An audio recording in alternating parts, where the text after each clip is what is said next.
HBCU OverDrive is proudly sponsored by WeWorkForEverything.org. At WeWorkForEverything.org, this is for those who are trying to build for a dream with their latest hoodies, t-shirts, long sleeve shirts, and accessories and more. You can have it all here at a reasonable price. Black owned and operated out of the great state of New York. Like I said, get suited and booted. Check it out at WeWorkForEverything.org. Peace.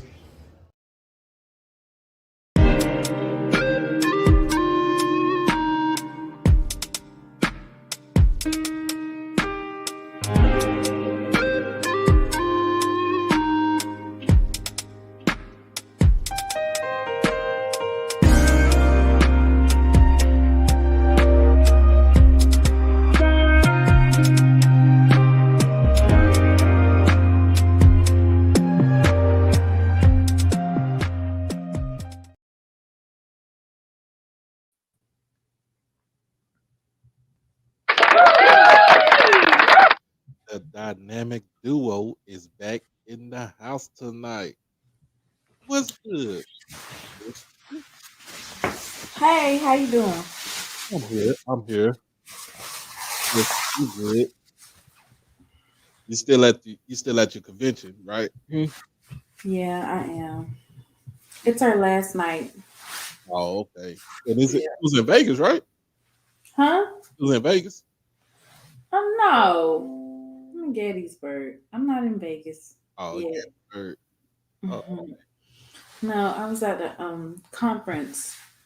It's like it's a bipartisan conference. I'll talk about it next week a lot more. okay. What's going on, everybody? See, listen who we got up in here today. Listen who we got up in here. You know, as always, we got our cousin. This our big cousin right here, Chuck. You know what I'm saying? Hey, checking in, checking in. All the way from Monroe, Louisiana. Big Act. What's going on? One Main TV. What's up? What's up? We got Mario up in the building. What's good, family? Of course, we got the hater. We got the hater of the swag. Crew. Adrian Crew. Avis. He is not the hater of the swag. He's a A&T hater. I put it just like that. Yeah, A&T hater, but nah, he in the good church conversation. Yes, sir. Got Leonard up in here talking about he president accounted for. What's up? He's president of the what? He's president accounted for. Talking about what's up. Of course, we got Chris Goose up in here, Jackson State, all day, every day. I love. Yep.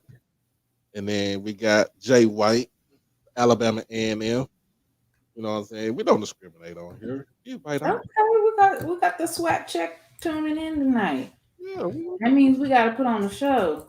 Got to put on the show tonight. You know what I'm saying? Like I said, I'm gonna give a shout out to AD Paul Bryant and what he's doing over there at Alabama A&M with the dog houses.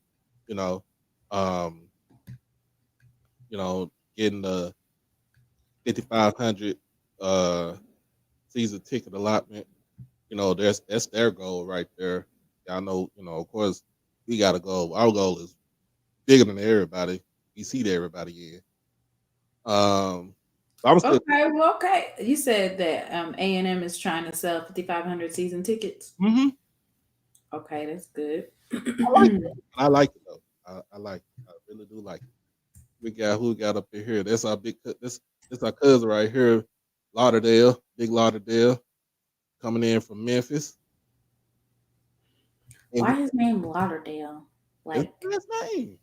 Like Lauderdale, like Florida? Yeah, that's his name. I didn't know, Big Lauderdale since like he was a freshman. Valley checking in tonight. Valley checking in tonight. They trying to make sure we giving out we got to give out the correct information, or we gonna violate I'm You not. know, I'm Shelovesthee, so I can't be giving out the wrong information. You over here hitting me with the we're gonna talk about Valley's roster. Whoa, you told me that like 4 hours ago. How you just gonna drop that on me like that? What? That we're talking about Valley's roster.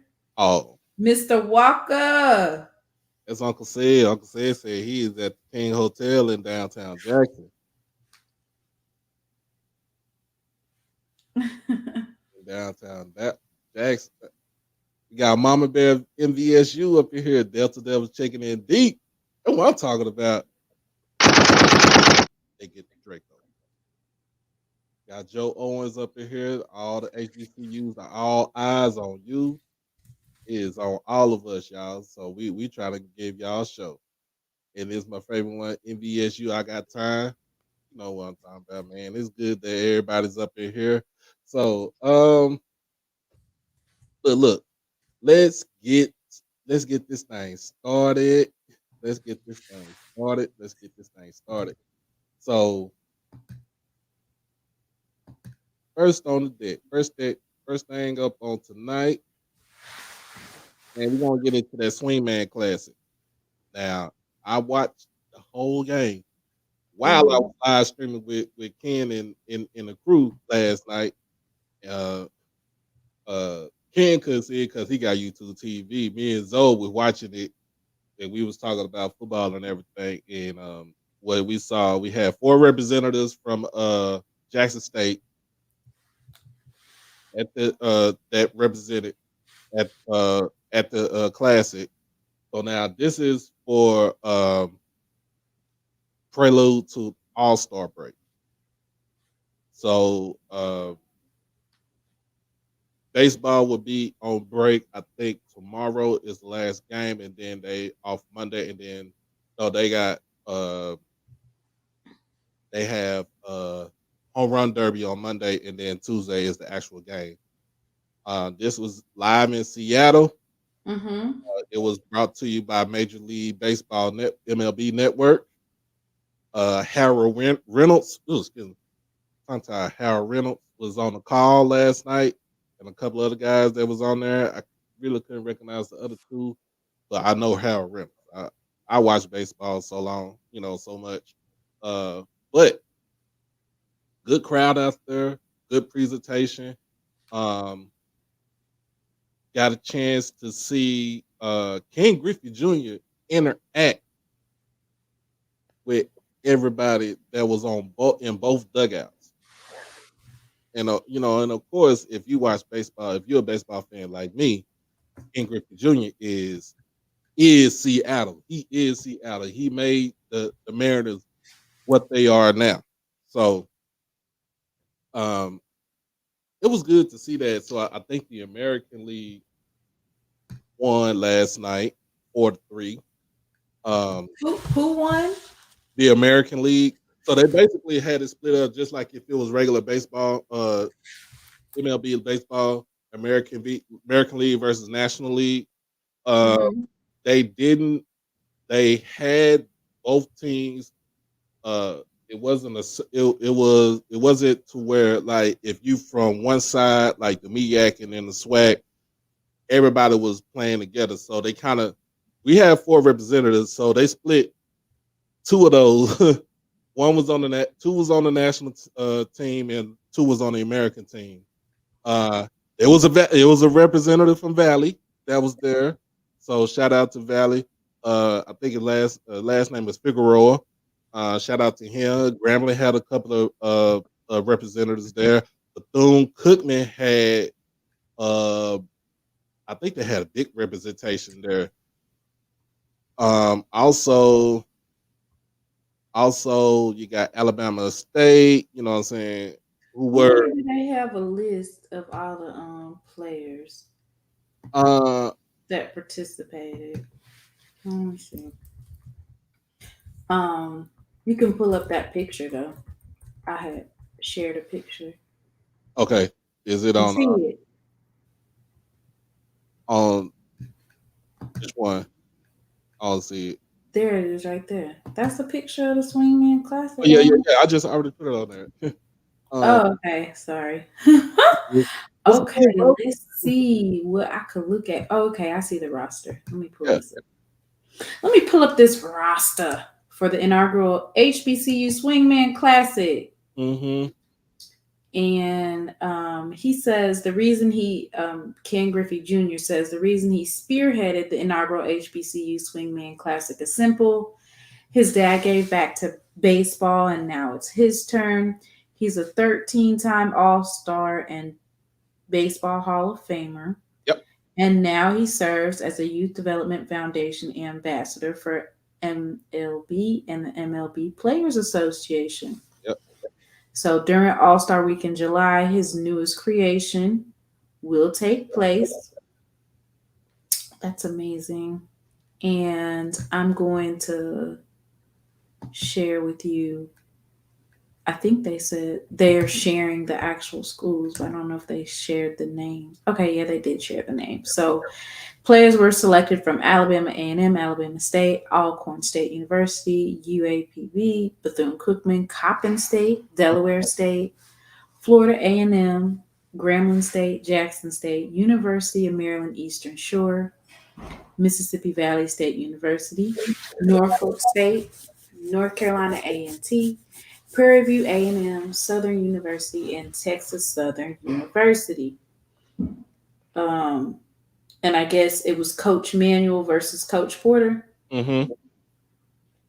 And centers were Mike Dorsian. That must be he's out of Coppin State University. You said And then, catchers. huh? You said centers. Center. Ain't that the position in baseball? It's catchers. Is pitcher catcher. First base. I do not watch baseball. The only time I watched Oh. baseball was basically the SWAC championship. Okay, so we got the catchers then. Mhm. Ty Hainchey Yeah. out of FAMU, Irvin Escobar. Now, I have noticed, and maybe it's just me, but a lot of baseball players from HBCUs are non-black. Yeah. So most of them I need to do a study on that. Huh? so most of your players nowadays are going to be Latin descent. They're coming from Puerto Rico, Dominican Republic, Venezuela is a big representation. Of course, Mexico. Um, Yeah, I'm going to do a show on because we need to talk about it, which there's nothing wrong with it. No, there is something wrong with it, but I would have to put context to why there's something wrong with it, which is some opportunities that are taken away from Black Americans and given away to immigrants. I'm gonna tell you what it is, though. If that makes sense. I mean, I'm not trying to say that these young men don't deserve to be on these teams, but it is something that needs to be discussed further. I'm gonna be real honest with you. I'm gonna keep it real funky with you. Basically, what it is that back then it was easy for Black people to sign their kids up to play baseball. It was easy for us parents to sign up kids to play baseball. It didn't cost a lot. You know what I'm saying? The only thing that probably would cost money would be a bat and a glove. But now everything is so expensive. They have priced us out as far as African Americans, and it has taken over to Latinos. So we tend to go towards football and basketball instead of going to baseball. Like when you playing baseball, you're literally playing like almost close to 100 to 200 games in a year. Especially if you're playing select baseball, you're playing baseball for your like team baseball, and then if you go to like the Little League World Series, you playing baseball there. So like you're Yeah, so I could definitely so because FAMU, I thought it was FAMU PWI on that baseball team. I'm not gonna lie to you. I'm not gonna lie. And that's no shade to FAMU. I might be throwing some shade, but I'm not. That's an observation. Um, this we know that there are enough African American men that are talented um, enough to fill those rosters. That's another story for another day. Let's congratulate these young men that even were able to be able to have a chance to represent on this stage. So we have the position catcher. So Mm-hmm. Mike Dorsian from Coppin State University and Ty Hanksy from FAMU. Another catcher was Irvin Escobar from is BCK. What's that? Don't cook me. Why they got it spelled like that? It's BCU. They try to keep it. I guess they want to keep it simple. All right. Gustavo Sanchez from Southern. Manny Jackson is that Norfolk State? Yep. Um, Gustavo Sanchez, uh, Jamal George from Alabama State University. Mm-hmm. Is that first baseman? First baseman. Don't get me to guessing. I got you. Keelan Mack is Grambling State University. Alexander Olivio is Texas Southern. Mm-hmm. O'Neal Burgos from Southern and Victor Figueroa from Mississippi State. No, that's supposed to be MVSU, ain't it? Yeah, Mississippi Valley. Why they got it like that too? They did put it on there, so I don't even know. But so the next that's midfield, ain't it? Middle infield. So that's like your second baseman, shortstop. So you got move up. So you got Randy Flores, that's from Alabama State. You got Keanu Jacobs Bouchard from Grambling, Kyle Walker from Grambling, CJ Castillo from Texas Southern, Jalen Niles from FAMU, and Tommy Easley from Alabama A&M.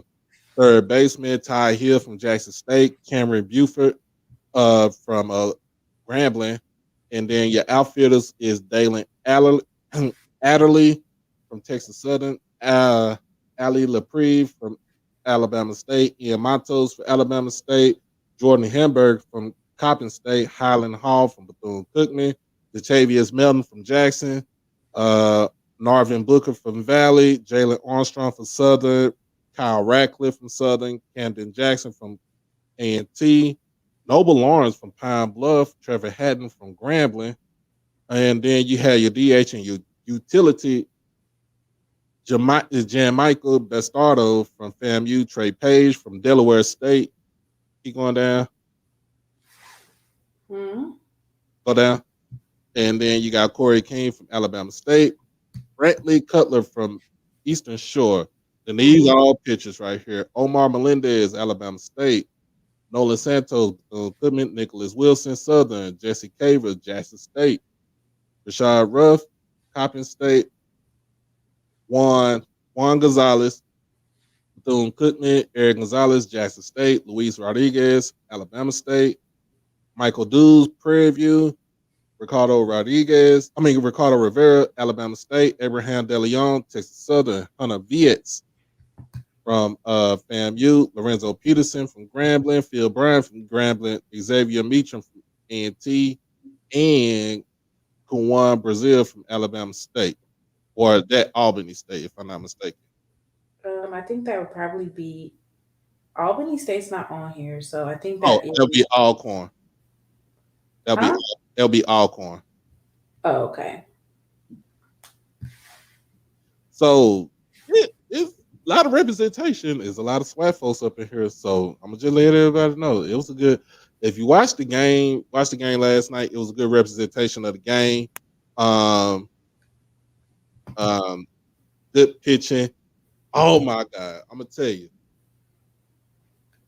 Me and Zoe, we was on the live stream, we were watching it, and those pitchers was hitting a fastball going at least 94, 95 miles per hour.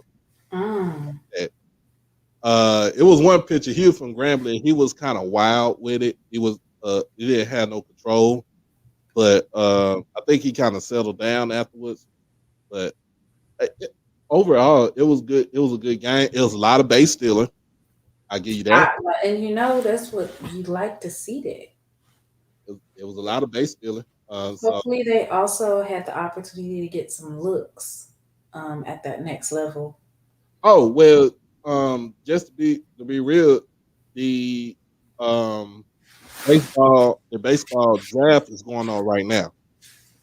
You said what? The baseball draft is going on right now. Um, And the baseball draft has so many damn rounds. It really don't matter. how many rounds do they have? Let's just say it's more than football. It's way more than football, basketball. I think baseball and hockey have the most rounds. I think baseball had like almost 80 some rounds, and hockey pretty much the same way. But Mm-hmm. you know, 20 rounds. 20 rounds. Oh well, 40 it used 40 plus rounds, 20 rounds. But either way it goes, either way it goes, they gonna pick them up. They're gonna pick these kids up. When they pick them up, they'll be able to go to um, uh, developmental ball. So basically, developmental ball would be like single A, double A, triple A, and then if they good enough, they get that call up to the big league.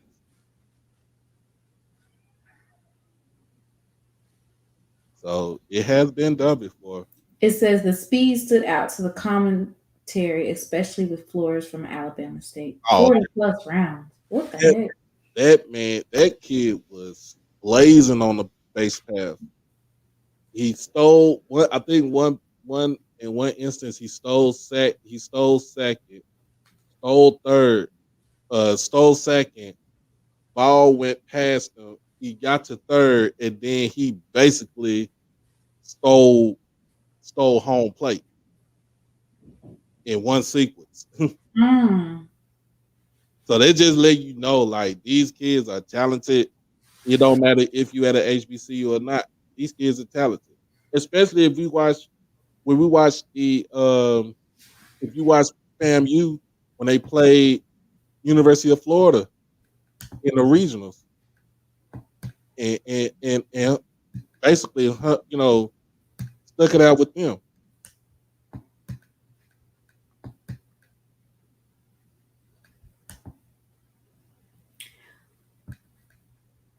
And let's give let's give our uncle, let him know that it was Rattler that helped out with the HBCU Swingman Classic. Also, Ken Griffey's son is playing for FAMU as a wide receiver on the football team. Oh, really? Yes. Congratulations to him. They're gonna have an 8-3 season, so shit. Or this next football season, I might have to change it to 7-4. I might have to slide in FAMU up on there. I done made the statement, but I might have to change to 7-4. Add Valley in there. You think you finna go to Itty in Mississippi and think you finna get just run through them, get knocked in the mouth? Oh man, since you said that, let's go ahead and move on to, I know mostly everybody's up here for Valley football roster overhaul. So, if you look on Valley's site and you go to the roster from 22, and then you look at the kids that they brought in just this year, um, it's going to be a totally different team that you see. You pull up that slide. Pull the slide up. I got you.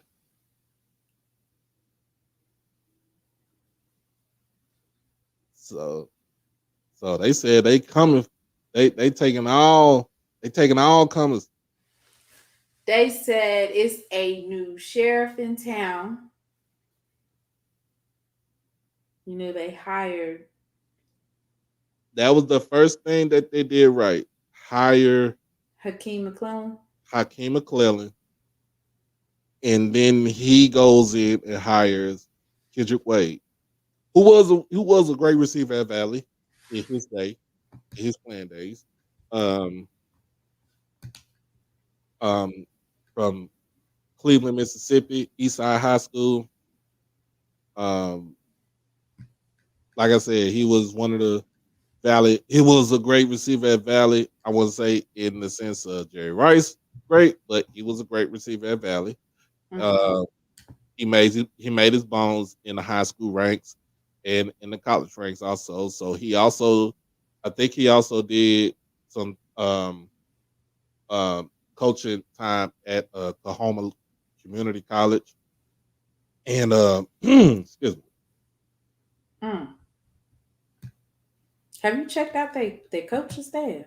Yeah, I checked their coaching staff out. They coaching staff. Let's go ahead and pull them up real quick, cause you got them on here on the slide.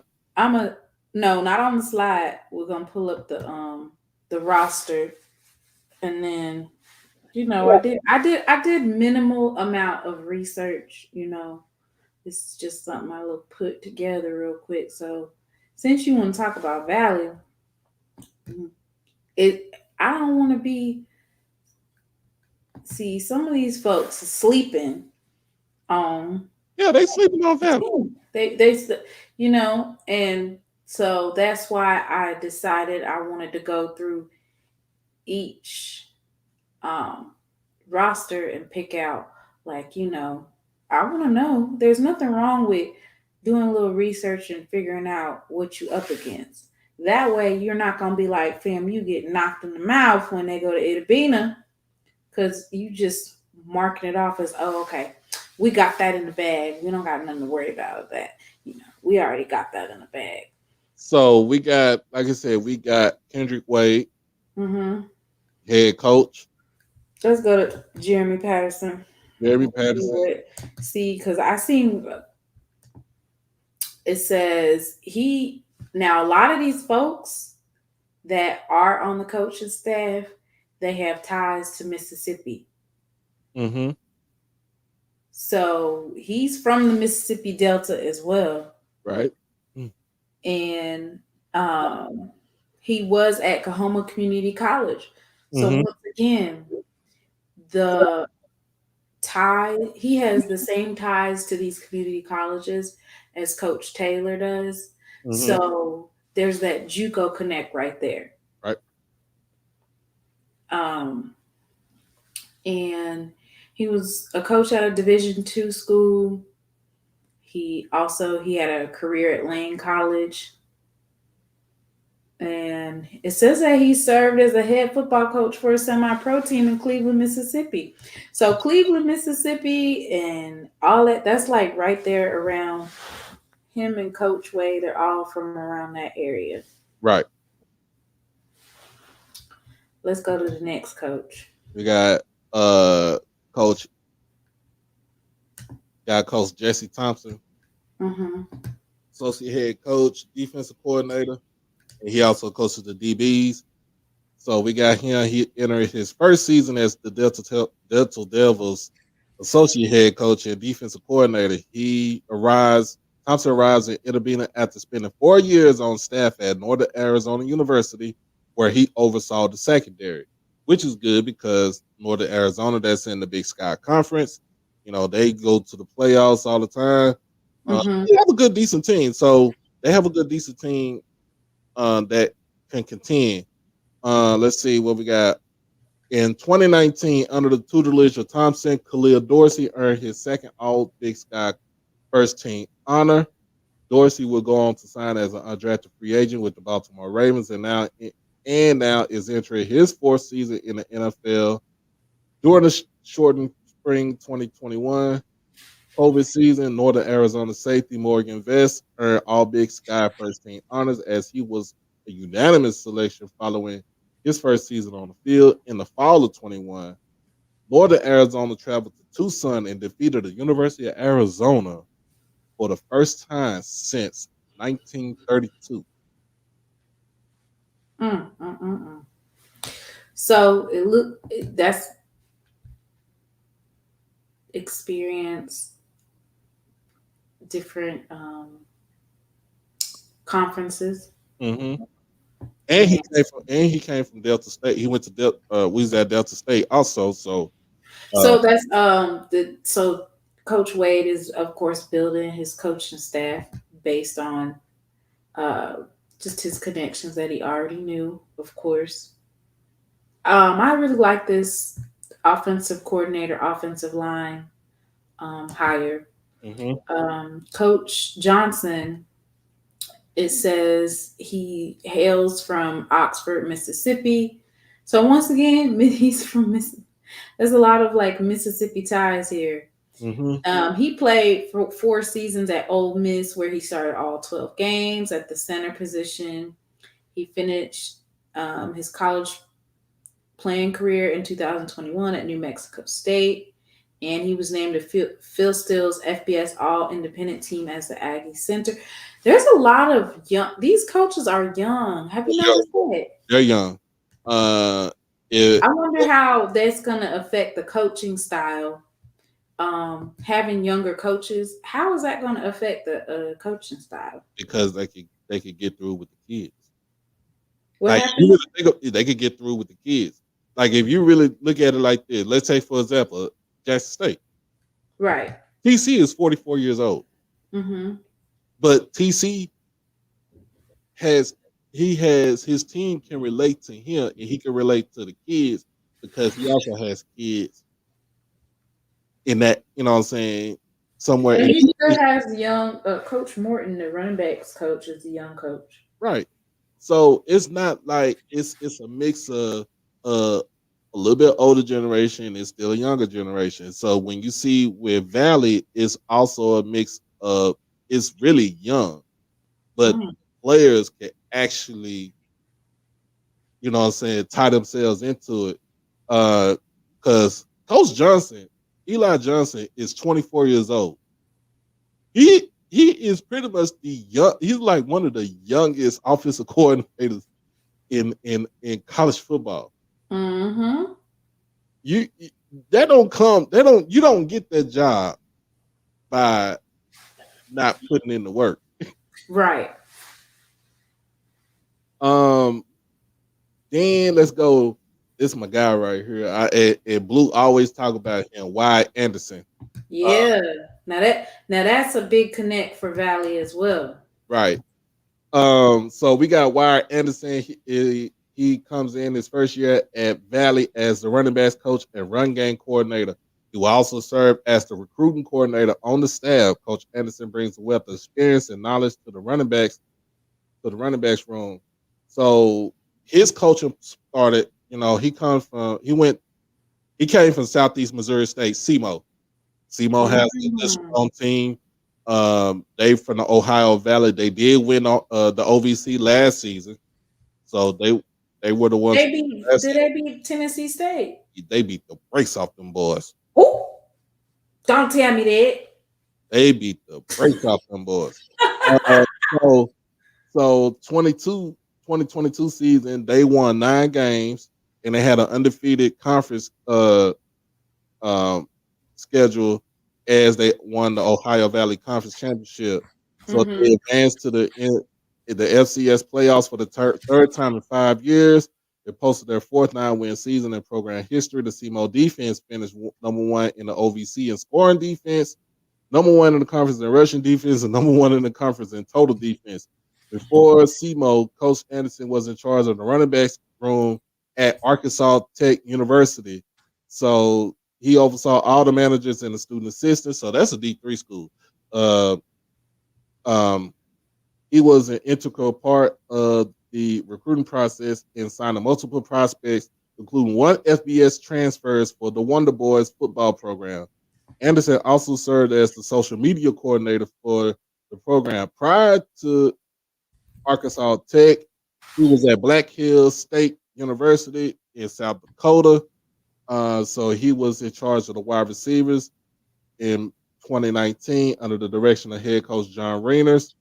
So during his time at Black Hills, he played a major role in jump-starting and improving the passing game production in many statistical categories while heavily involved in the passing game plan. With Anderson, Yellow Jackets offense jumped from 74 to 46 in the nation on third down conversion percentage. Passing efficiency improved from 98.2 to 102.43. Yards per completion improved from 9.87 to 10.77, with Anderson leading the wide receiver position group. Your Yellow Jackets had an all-conference wide receiver selection in Kyler Harpham, who with Anderson improved his catches from 42 to 60 catches, 379 to 729 receiving yards, and 1 to 6 touchdowns. So Harper finished sixth in receptions in the Rocky Mountain Athletics Conference while missing 2 games due to injury. So, I see. Then Coach Wyatt, he also had that NFL fellowship too, right? right, he had an NFL fellowship. He also was at Florida Atlantic. So he was under Lane Kiffin. So it's not like this man don't know what he doing. Oh, so he's definitely contributing because once we go over their recruiting, the change in the recruiting. Over here, right here. Somebody said, "Why are we talking about MVSU? They lost their gifted coach. We talking about that gifted coach that did. Never mind. We ain't even gonna go there. Let me get this. Let me finish this nugget about Coach Anderson. As a receiver for Mississippi State, he played with Dak Prescott. Oh wow! They were on that team. They were number 1 in the nation for the first time in school history, and they was number 1 for five weeks straight. They finished that season 10-3, and they went to a New Year's 6 bowl appearance in the Orange Bowl. So he knows what he doing. And then everybody else, like I said, everybody else on here, Amir Gant, he's a young kid, a young cat right there. He coming from Memphis, so he recruits the Memphis area. Paul Holmes with the quarterback coach.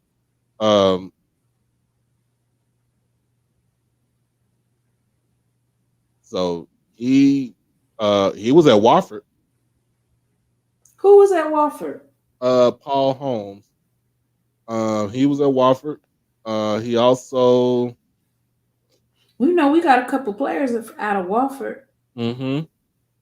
We got a linebacker. And then we got a running back, don't we? Right. And then he graduated from Coastal Carolina, so he's not a slouch. Zane Samuel is also the whole coaching staff is young, y'all. And like I said, it is going to help out with the kids that they have. Also with Coach Anderson, Coach Wyatt, him going to people's houses and selling them a dream and selling them a dream that can turn into reality, that you can win at Mississippi Valley with probably with little to nothing, and you can win here. That is the thing that he's selling to the kids. And if I'm a kid and knowing that, first of all, they got their allotted 63 scholarships. So they got full amount of scholarships now. So they can do what they can now. So do your premise is that can you pull up the slide? Your premise is basically that they had an overhaul, right? They had a big overhaul. I looked at a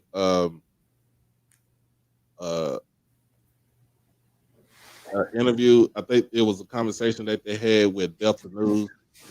out of Greenville, Mississippi, and Coach Anderson put in there because he's a recruiting coordinator.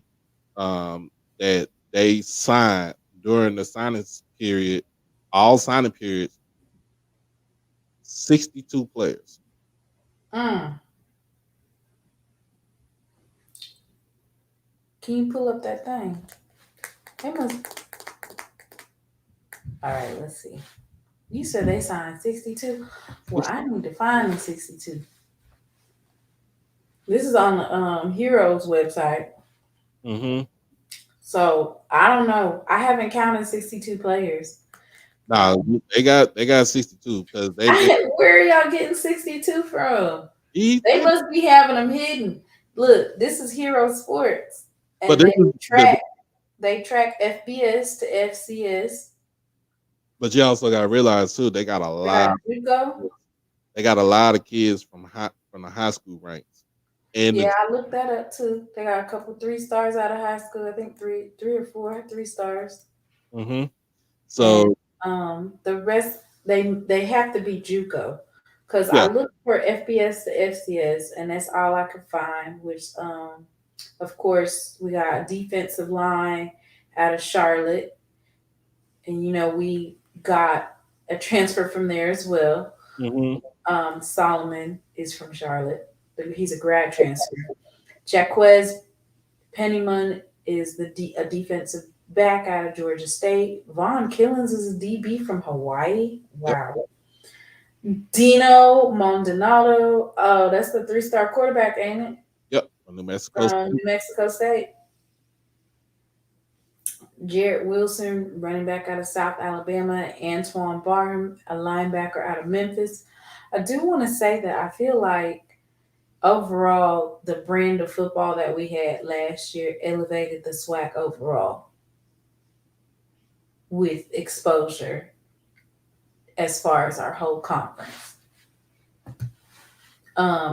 FCS to FCS, I seen, once again, this is from Hero Sports, Sam Herder, he tracks these things. Right.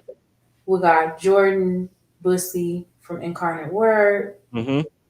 Eric Campbell, linebacker from ETSU, and Aaron Webb, DB from UT Martin. He's a good kid right there too. What happened? I said Aaron Webb. He's a good kid right there.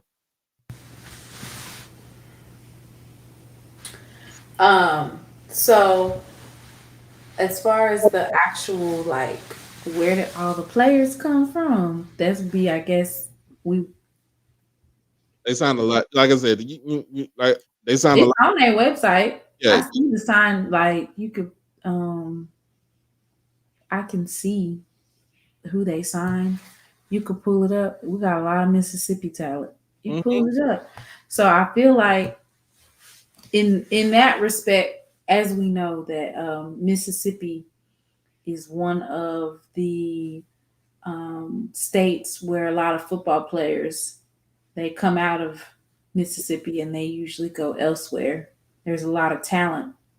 So I feel like the fact that there's a lot of coaches from Mississippi, and then you have coaches that have connections to a lot of the community colleges, they're able to, I guess, they're able to recruit pretty heavily. You see, you have everybody on the first row is from Mississippi. Yep. Woodside, Mississippi.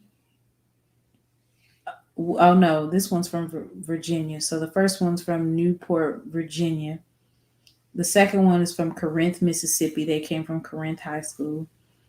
Defensive back from Ridgeland High School out of Madison, Mississippi. Mm-hmm. Then you got East Mississippi Community College, and they came from Greenwood, Mississippi. The third one, he's a transfer, I'm guessing, from Delta State. Yeah. So isn't that his previous Coach Wade's previous coaching gig? Mm-hmm. Then we got Clarksdale, Mississippi. From he's originally from Coahoma Community College, mm-hmm. and he originally was playing there, but he's from Clarksville, Mississippi. So you also seeing a lot of young kids deciding to go back home. Basically, if you're in the Mississippi Delta area, then those are areas right next to Valley. Yep. We got a couple folks from Texas too. That Chris Fagan kid, he went to my high school, Cedar Hill. He was a good. When I watched him play a couple of years ago in the state championship game against Katy. Mm-hmm. He can lock down. He just it was that game was totally different. But Mm-hmm. but um, getting them to come into you know Jackson Davis from DeSoto High School.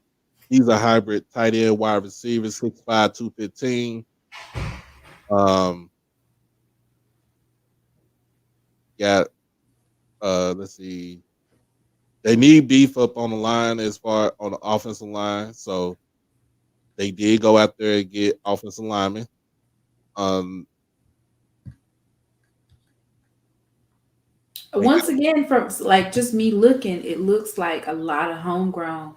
Yazoo County High School, Yazoo City, Mississippi, um, mhm. East Mississippi Community College, Northwest Mississippi Community College, um, and they're originally from Brandon, Mississippi, Lambert.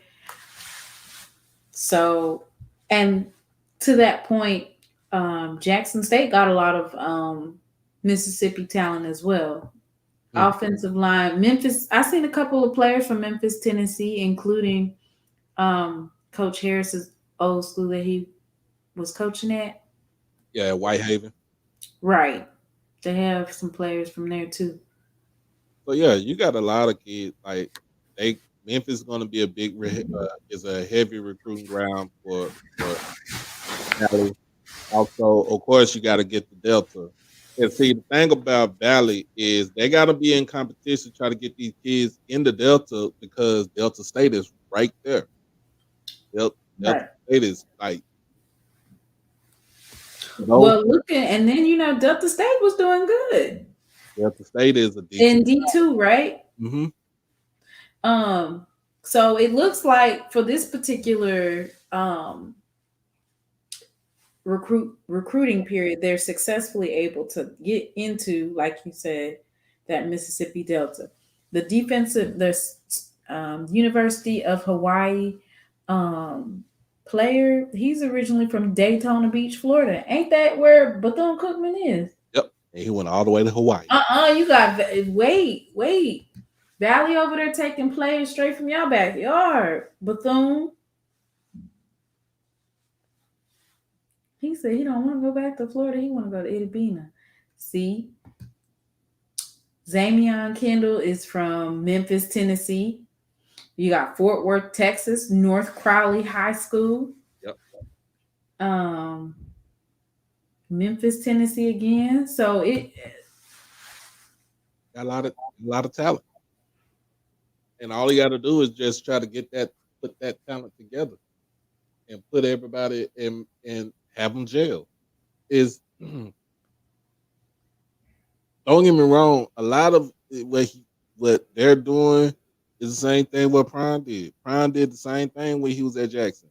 A lot of everybody doing what right now is doing what needs to be done to have a successful, a productive football team. So the thing with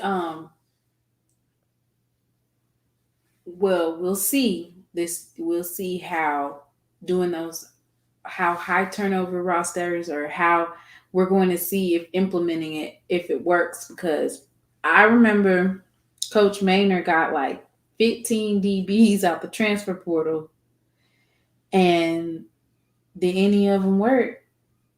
Nah, they ain't work.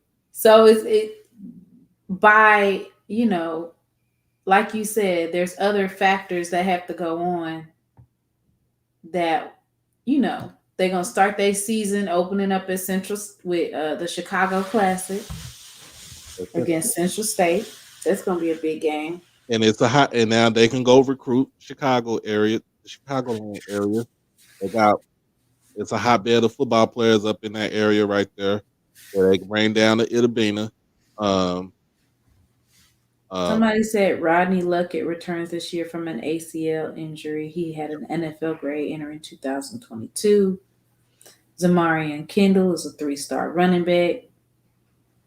So it's all about, once again, my point is that I would even say the same thing with Bethune-Cookman as well. yeah. Is you can't sleep on folks, and you don't want to get caught slipping. Oh, you got to Because get me started now. Hold on, now. what? You got this schedule up. I'm about to get ready now. The Draco don't got pulled out. You not finna say nothing outrageous. I ain't saying nothing outrageous, but they gonna catch somebody. They They gonna catch who they gonna somebody. bust in the mouth? Who they gonna? Okay, so first game, like I said, this is Chicago class. Is the Central State. They're gonna beat them. I don't know how bad they're gonna beat them. They're gonna beat them. Second game of the season, I think they have, if I'm not mistaken, Delta State. He's gonna play Delta State. Yep, they're gonna be at Itabena. His old school. Yep. Ooh. They sure do. No, yeah. September 16th, they play Delta State. So they will. If they lose this game, I think it won't be by a lot. Okay, I think it'll be more competitive than what they have done in previous times that they played each other. Delta State had a lot of players transfer out. So this is the Delta Classic right here. Third game of the season. They gotta play Central. Didn't they beat Central? It beat Central Valley. Baby, when I tell you, if Valley knocked Central in the mouth, you ain't even gonna be able to keep me quiet.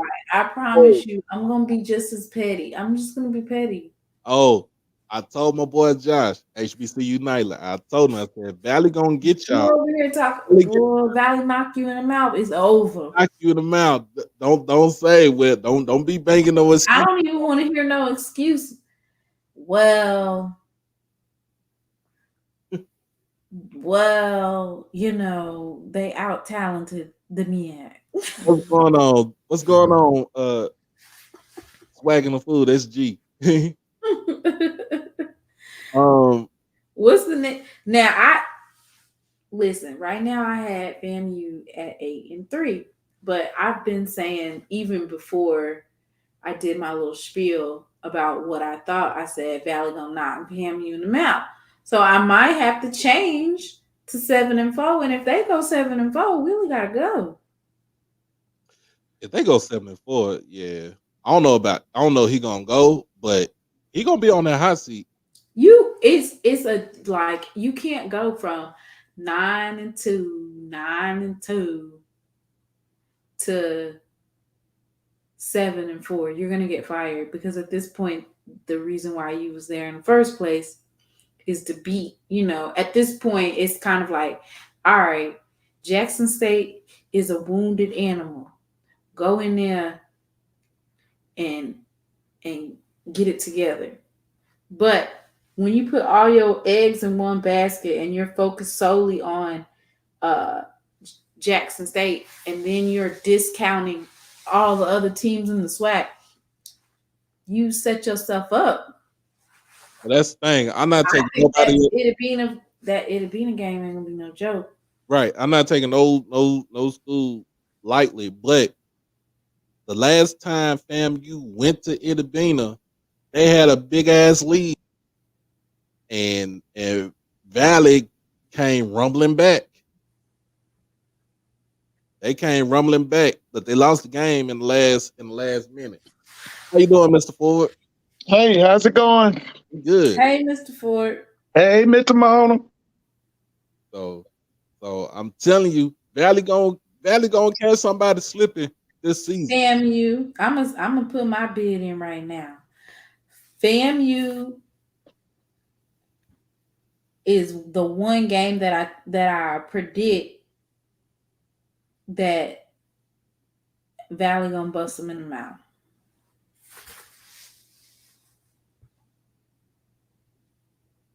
So you got FAMU, then What's your pick? You gotta pick. You gotta say a name. You can't be just over here saying. who they gonna get busting? Who they gonna catch slipping? Yeah, you gotta say a name. You can't just. Who gonna catch FAMU slipping? Yes, I said it, Mr. Campbell. Oh.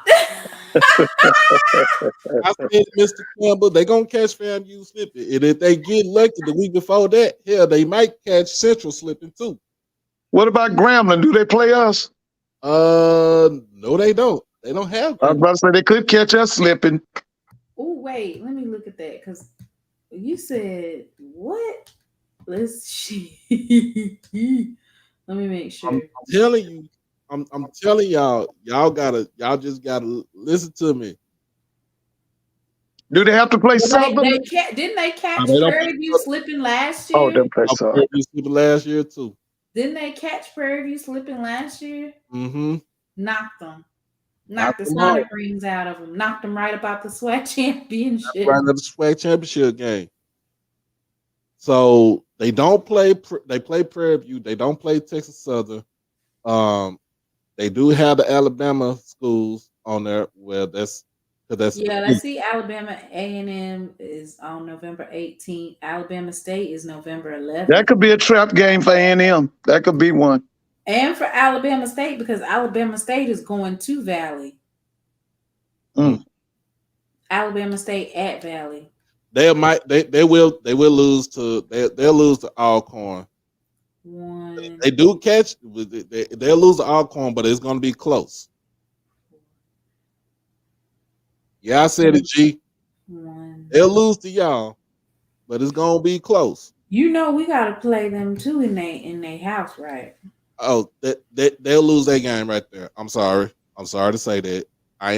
Look, hometown team. We ain't losing. We ain't winning by 40 though. Valley be playing hard at home. No, we ain't winning by 40. Remember? Does people remember that year when I don't even think Coach Prime wasn't even there. He was recovering in the hospital or something. It was Coach Flea. Oh, was it? Coach Flea was the coach at. So we just gonna be on we're gonna be head is gonna always be on the swivel. But that's going to be one of those games that I predict we're not winning by 40. I'm just telling y'all.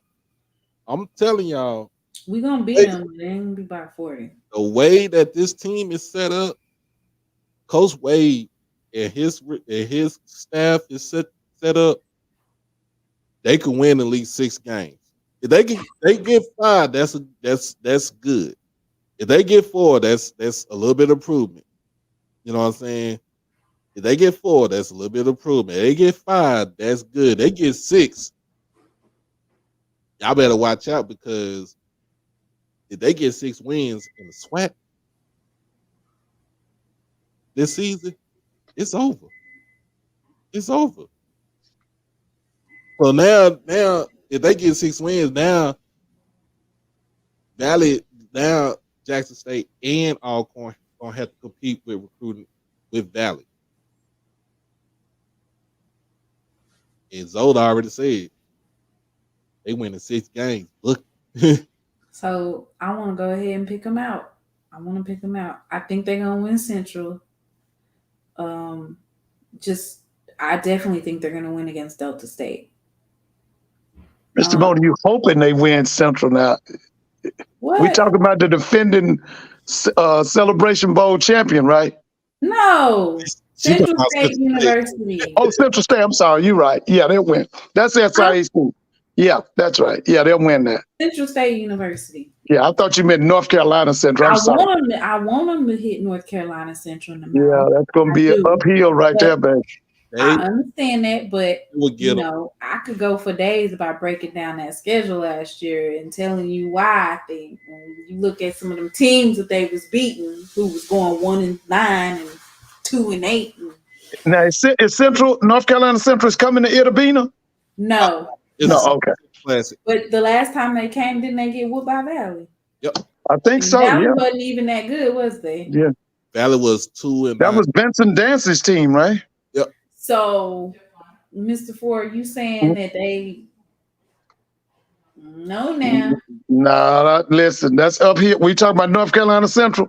That's up No, here. what I'm saying is Valley beat them at a time when they were Oh not yeah, good yeah, at yeah. But all. this is a different time and era right here, baby. Now remember Man, this for the, Central. Remember Central started out the season with a loss to no with a win against Alcorn in the Yeah, I remember that. That was on television. that was on television Television. Yeah, I remember that. SWAC MEAC challenge. challenge. Yeah, that's right. Yeah, And I remember that one. it kind of went downhill from there. Yeah. yeah, it says North Carolina Central 16-17. Lord, it says they scored a touchdown in the fourth quarter. That defense was that defense for Valley under Dancy was they hit hard. Oh, okay. This was October of 2021. Right. The line for that game was North Carolina Central was favored by 9. Lord, I don't even think they probably had Valley money line. They probably didn't even have it. I need to get that footage. I wonder what Oh, it should be on look under Alex Hines, HBCU. I think he has that game on his channel. oh, they were second in the MEAC that year. Yeah, it was the same team that Valley beat. The same team Valley beat in 21 is the same team that won the Celebration Bowl in 22. Are you serious? Yeah, Yes. and it's the same team they got now because he started over. Yeah. So, Mr. Ford, Uh-huh. you're telling me that the same team that won the Celebration Bowl against Jackson State Yeah. is the same team that lost to Valley in 2021 when Valley was not that good. And Yeah. you know, Yeah. When he came to Durham, when Trey what's Oliver. coach's name? Yeah. Remember he started over. He played nothing but freshmen and sophomores. Yep. Yeah. all right, That so team might have 2 more good years left in them off of that same recruiting class you talking about. Mm-hmm. I won't even Yeah. have enough trolling in my body if they lose to Valley. Well, this game is at the Circle City Classic. It's in Indianapolis, so Oh, that's gonna be big. Oh, it's not even. It's not even in. It's not in where North Carolina Central's at. It's not in North Carolina. No, That's that's at even Circle City. better. That's Yeah, even that's right. better. That's a big classic. I was thinking that North Carolina Central might have had an edge because it was at their home. But if it's one of those situations where it's a neutral site, book it. Listen, I remember in Valley buys 1984, I think Jerry Rice and them caught my school caught Grambling up there and put 50 on us up at this. That was the first Circle City Classic. book it. Yeah, they beat us down up there, man. That was Jerry Rice's senior year. You know, Valley's getting into these classics, which I'm fine with you getting in the classic. Just make sure that the stuff that when you're getting into these classics, you're getting a good deal, which I'm sure that the AD Hakeem McClellan, he worked underneath AD Ashley Robinson. Yep. So I'm sure that they're making sure that it's fair. So they'll catch FAMU slipping. I think that's the team that they're gonna catch. FAMU, I think for sure. So I got them beating Central State. I got them beating Delta State. I got them beating FAMU. And you said 6 wins, so Let's just say you like got 3 more wins. so they play Pine Bluff. I think that's an easy win right there. They got Bethune-Cookman. They might be an easy win right there. Yeah. I can't really speak on. I'm gonna tell you like this: Alabama A&M, when they played them last year, Valley jumped on them in the first quarter from the start and never let up. They literally jumped on them from the beginning, and I think Jelani Easton was the quarterback, and Mr. Ford, you already knew how I feel about Jelani Eason because I thought he wasn't an actual quarterback because he was short. Right. But he played pretty much. Well, Jelani's like 5'9.5", so it's not like he's a tall dude. But he played a almost perfect game. So when they played A&M last season, they, like I said, they just jumped out on it, and then the defense just, you know what I'm saying, just kind of locked down, and had this. They had this pit bull mentality, like just lock down and let's get it. I don't know about Prairie View, but if they catch them because they're playing them MPV, I don't know, but Yeah, Prairie View owes them. yep. They kept Prairie View out of their SWAC championship game last year, right? Mm-hmm. Yeah, Prairie View owes them. And then You said Prairie View owes them. Yeah, they owe them a good old you know what, baby. oh yeah, Why? That's not Valley fault that they didn't come to play. Yeah, That but they thought they was listen, you stopped them. them from going to back-to-back SWAC championships. So you got to avenge, got to get a revenge on that one. It wouldn't have been back to back though, because it was a brand new coach, right? Oh, okay. I thought didn't the year before, didn't they go to the SWAC championship in Jackson? Yeah. Yeah. But they should have went back again last year. Yeah. With Dooley. Yeah, that's right. And So Dooley, what's his name? Bubba McDowell should have went last year. Dooley got a second chance and got his butt whooped again. I know. Yeah, he did. Listen, I don't know if y'all heard. I know you would love it, Mr. Simone. Y'all got to go back and listen to Carlos Brown's show today. It was really good. He, first of all, he talked with the transfer quarterback from UAB, which was really good. But the thing you would like, Mr. Mona, he did dollars and cents with Dr. Cavill, and it was really good. Mm-hmm. Yeah, y'all got. Did you see it, Doc? Did you see the Carlos Brown show today? Most of the day today, so. You said Carlos Brown. Yeah, make sure you got the segment you're gonna like, Mr. Mona, is the segment with Dr. Cavill. It was basically dollars and cents in the SWAC, and he was giving all the stats. I mean, every stat was awesome. I definitely need to whole thing. So shout out to him. Dr. Cavill. Dr. Cavill is awesome. So is that on the inside the HBC Sports Lab or you know? No, this was if it's the Carlos Brown show. Just the Carlos Brown show. Just put in Carlos Brown show. Oh, okay. Yeah, that was really good today. Yeah, Ronald, send me that on my messenger. So I'm gonna check it out. So, yeah, you're gonna Doc, it was real good. It was really good. I'm gonna tell you right now that I don't want to say that boy, but the kid he got from UAB. Now they showed the film. Carlos showed the films of him today. He got the big arm. He got the rocket arm. The mentality is championship. They interviewed him today, but they were saying today, Southern's quarterback room is kind of stacked. It's a lot of folks in there. So yeah. So it's stacked. Yeah, it's stacked. It's a lot of. They got about. What you think, Doc? About 8 quarterbacks? What they got? Probably 8. Yeah, they got about 8 quarterbacks, maybe more than that.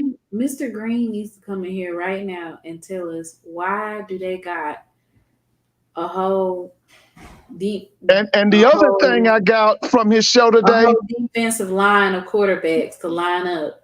Well, the Southern people were so upset about that Bubba McDowell. Give me the name, Doc.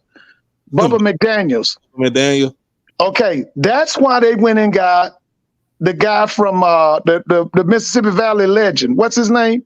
Willie Totten. He was forced to hire him. Yeah, they listen. The Southern people were very upset about that whole Bubba McDowell episode last year. I got that today. So the folks in Southern told Dooley he had to go and get what's that guy's name? Yeah, he had to go get Todd. Wow. Yeah, because they were very upset about that whole thing. I mean, I was upset about it myself, but that's why they hired Willie Totten. That was wrong. But since you, Mr. Ford, since you said something about Prairie View got to get their get back against Yeah, Valley. they got to get their get back, man. So They now, got to get their get back. we got Andrew Body and Trayvon Conley. They said they going on a revenge tour, y'all. They said they going on a revenge So tour. we got some quarterbacks that's calling folks out. They both Yeah. friends, okay. So they both friends. They both hang out with each other. You know what I'm saying? Shout out to my guy Trayvon Conley. He was on the show on Wednesday. Go ahead and pull them up. We don't want them to just talk. Yeah. He already said. What did he say? He said they got some things to go back to. He did. It was a quote, and everybody retweeted this on Twitter. He said, "Valley." If y'all didn't read that retweet, he said Valley plays hard every snap. Yeah, I heard that too. Yeah. Yeah, they don't let up. Yeah. They pretty much don't they pretty much don't get tired like Kevin Gates. So we're gonna have to do a quarterback show where we break down all the different quarterbacks. So, because I think it's interesting. So it looks like did Trayvon it says he was 102 completions out of 208. He had 6 interceptions, 1,462 yards, 11 touchdowns. That means they got to increase their passing. He had 13 rushing They got to increase their passing. You said how many yards did he throw for? 1,462. That's too low in the SWAC. The SWAC is a pass happy conference. You should have at least 2,000 to 2,500. But he did the have SWAC 13, is a pass happy conference. He had 13 rushing touchdowns, Mr. But he also second. He was like, and his longest rushing was 71 yards. Yeah. What's the name? Prairie View's got to be more efficient with their passing game. They got to throw more. Said that too. He also said that they're looking into actually throwing the ball a little bit more this season. Yeah, they got to. You cannot call yourself outstanding in this conference. You only threw for what you said, 1,400 yards or 1,500. 1,400. No, not in the SWAC now. He also has he's been playing a while. He played for Dooley. Mm-hmm. He played for Dooley. So he had a 74% completion percentage. That's good, but we got to get more yardage and you got to have more pass attempts. I'm talking about in 2018. Then in 2019, he had 59. 2020, 2021, that's like COVID year, 53. 2021 was bad. It's like 30%. Well, he went 2021 in the fall because that was the COVID season, right? No, the fall year he was playing behind Juwan Pass. Oh, okay, and then 2022, that's right. He's behind Juwan Pass. 59%. So if you look at 2018 and 2019, he was playing behind Jalen Morton. So he was a dog. Jalen Morton was a dog. So Trayvon, he's a dual threat quarterback. Mm-hmm. Yeah, he is. But of course, if you're a quarterback, the passing is the most important. So as long as he increases and works on that efficiency, much like Andrew Body, they both are dual threat quarterbacks that are not scared to take off. Yeah, Trayvon, when he was in high school, he played. He was playing behind a dude named Jalen Nelson, who was a big kid when he played at Duncanville. But they also had him switch to receiver to help out on the receiving end because give him a target. They had who switch? Trayvon played receiver in high school. So you calling him a game manager? I wouldn't call him a game manager. I just call him. But he said he wants to open it up. He wants to open up the offense more. And yeah, they need to. They need to. He wants to pass more than what he did last season. Oh, This that would add something to their game too. adds something to the game. It would So add something to that game. it won't make Prairie View one dimensional, and Right. you won't see teams stacking the damn box all the time. Right. That's right. Because once they listen, you can't block 8. I don't care how good you are.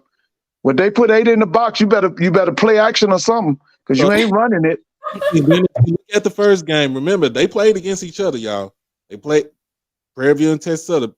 Conley and Body played against each other. Conley had a terrible game passing. Like he ran for over 100 yards. They still won the game by over 20 points. You know what I'm saying this again, Doc. That game should be in NRG, man. They need to go big, man. Get out that darn soccer field.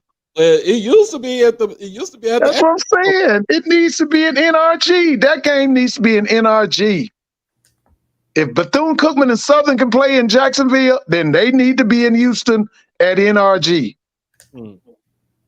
Let's look at Andrew Body. So, all right. So Andrew Body. He threw for 1,800 yards, 1,815, 13 touchdowns, and 6 interceptions.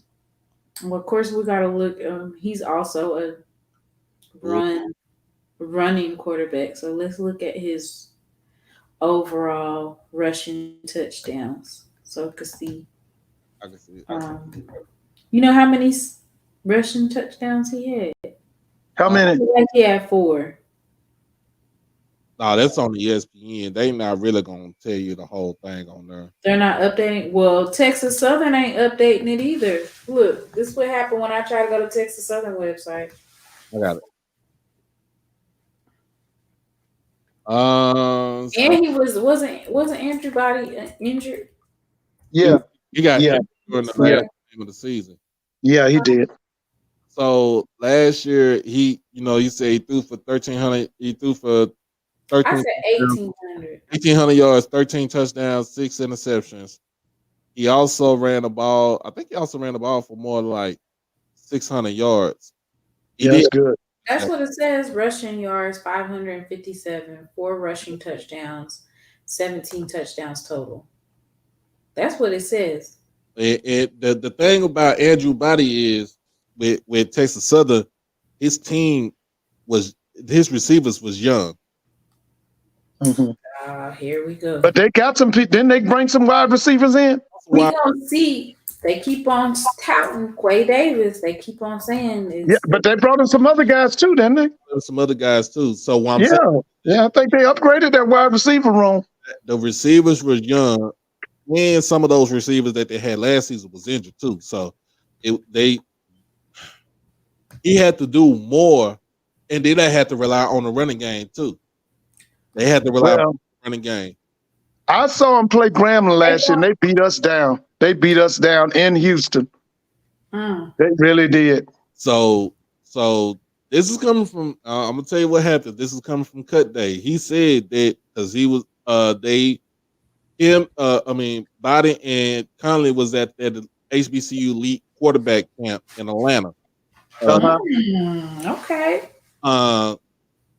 Over the past last weekend, he said that he is checking out. He's doing the same thing that Conley talking about doing.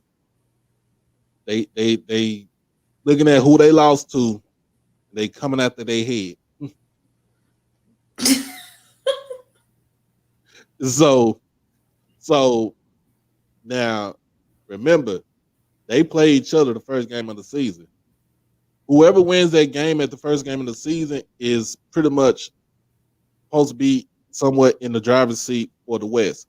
Now, it don't have to be that way. It won't be that way because in the end, with Texas Southern's schedule, their first couple of games, they got a brutal schedule. Their first couple of games, it's not like it's one of those. This year right now. I'm just telling y'all right now. With everybody in the SWAC, it's put up or shut up. Well, it's going to be better than last year. I think this year is going to be better than last year. And I love it. I love it though, man. I love the smack talk. I love it when It's gonna be put up or shut up this year. Oh yeah, yeah, yeah. You It's know gonna the be more fans are parody. Gonna be more parody. mm-hmm. I just love the we about they I just love the I'm about to go after your head. I'm about to go like literally. Well, the thing now is, can they change the scenario of the SWAC the last 2 years? The scenario of the SWAC is whoever wins that game in Miami, the Orange Blossom Classic, wins the SWAC. True. Now, the thing is, can they change that? Can who change it? Anybody. That's the scenario of the SWAC. Whoever wins the Orange Blossom Classic wins the SWAC. Well, fam, you not gonna be in the Orange Blossom Classic no more. Jackson State not going neither. Well, after this year, they got to play in September. Yeah, fam, Right. you gonna get another team player next year. Well, no, Fam, you not playing at all next year. commission, not the kid. The AD is saying no. She wants to discontinue it. Wow. Because what the people in Miami were saying, they wanted to bring FAM and South Carolina State for the next 2 years, and she vetoed it. So if Jackson State takes that contract, we ain't the way they was pointing it out, we ain't taking nothing for less than me personally, I would think that AD wouldn't be negotiating nothing lower than a take home of $600,000.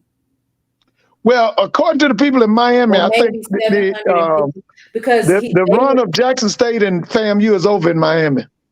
That's over. If you lose both of those teams, you can say the run is over, but the classic is over. Well, that's what I'm saying. Because see, FAM is saying now that they're not going back. And you know what they should have done? They should have paid FAMU what they wanted. Like, you can't lowball. Mr. Ford, you know a take home of $375,000 is terrible. Yeah, but what the commission is saying that she wants more home games at Bragg Stadium. And then that's why they pointed out you only make $275,000 on those games. From the FAMU delegation, they said that they're not making. Well, we made fun of it, but from what I'm hearing, the FAMU people are very upset about this whole thing of West Florida and this Lincoln University. They're very mad. I mean, they are very upset about that. Okay, so what they tell you about Miami? Well, like I said, what they're saying, this will be the last year FAMU plays in Miami because there's a lady that runs that Miami, the Orange Blossom Classic. She had proposed that FAMU and South Carolina State come for 24 and 25. The AD, I think her name is Miss Tiffany Dawn Sykes, nixed that. She said no. She wants more home games. Because like I said, we've been, jiving them about it, but it's really a serious issue with the FAMU alums. They don't like that home schedule this year at all. We got Zoe on the plate to bring us the facts. What's up, So, Zoe? I just want to tell you, believe half of what you see and none of what you hear. So when it comes to that Blue Blossom Classic, just because the AD is talking doesn't mean she's being forthright and everything. I'm not going to get into the gist of everything, but just say after that game is over with this year, you're going to hear some news about the next few years about the Blue Blossom Classic.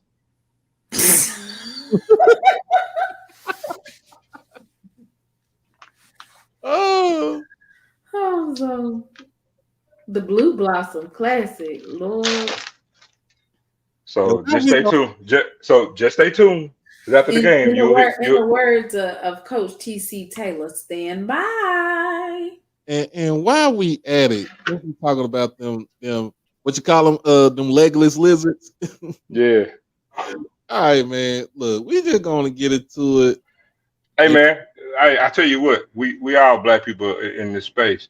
Y'all do know the first creature that was ever defeated on that's been documented in defeat was a rattler. Y'all know that, right? It was a snake. The first serpent was the first creature created that was defeated, man.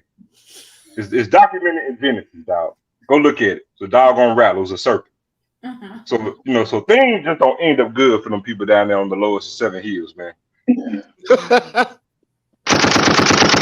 So now haters gonna hate. Now this is what I'm not gonna do. I'm not gonna let y'all do this. Mr. Ford, forgive me for talking about your other school now. Okay, I hear you. Mr. Ford is quiet as a church mouse. I need to hear a response, Mr. He is Ford. not gonna do my co-host like this. Now, Mr. Ford, good people, man. Mr. Ford, good people. I know, but I want to know, like I understand bringing games back home. I could understand that, but they just got to.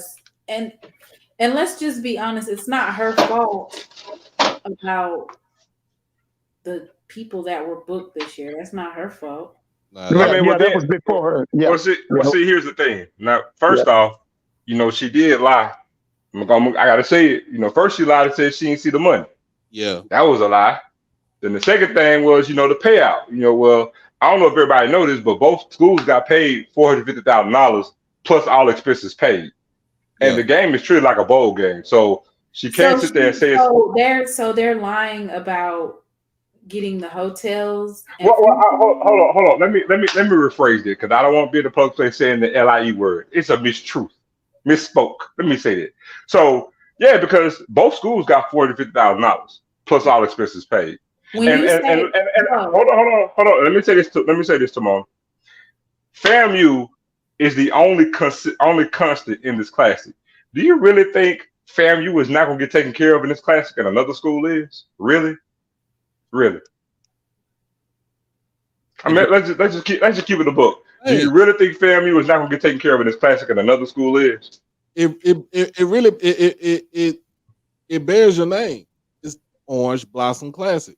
So the person who put out that the letter that said you was gonna take home $375,000 and you only make $275,000. When you say they get $450,000 and all expenses paid, the email that was put out, it says transportation.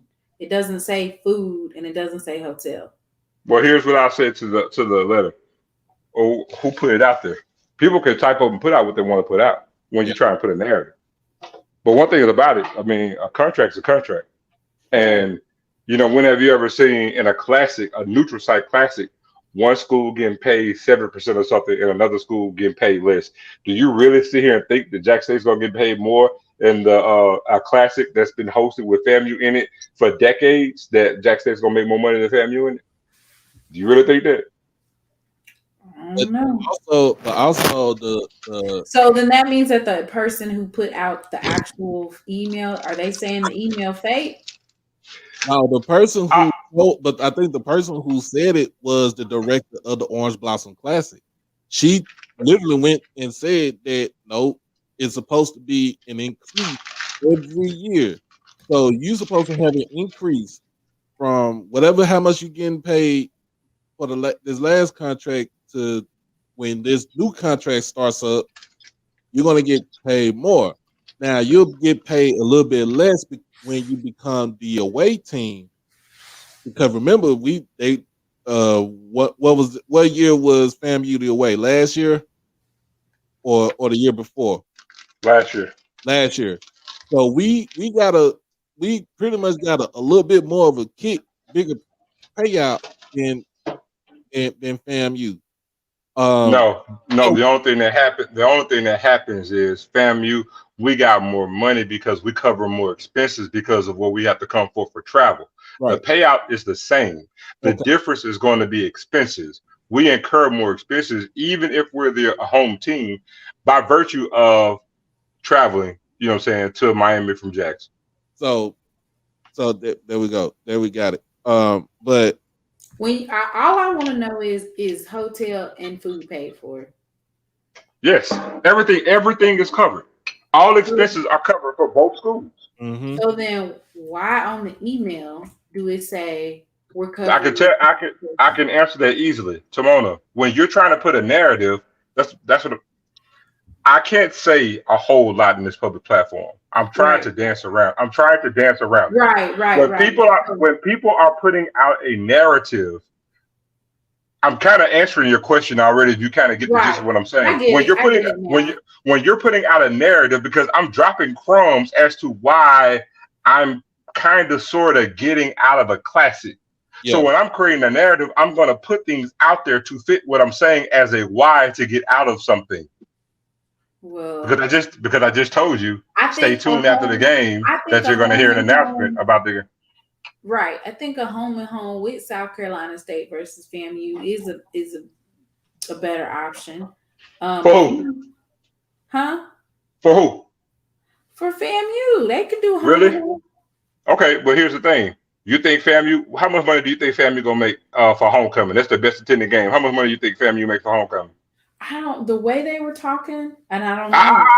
Forget they talking. Let's do logistics. How much do their stadium hold? 23,500. Yeah. Right.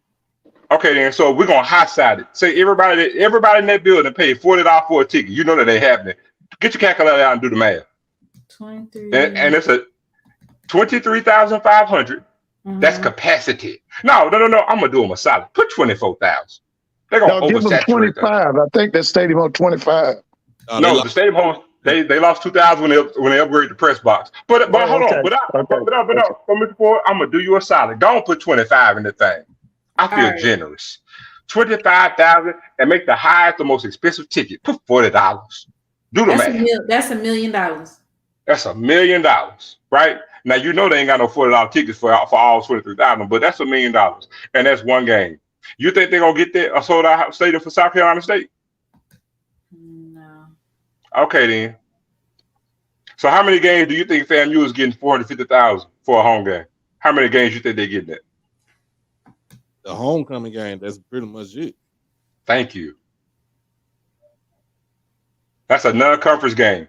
Go look at the non-conference games last year and look see what the attendance was. That was Albany State and who else? Go look at the attendance. Don't matter who it is. Go look at the attendance. No, I'm saying who was the non-conference home teams? Opponents. And I couldn't tell you setting the old girl up. I mean, you setting her up for the okie doke.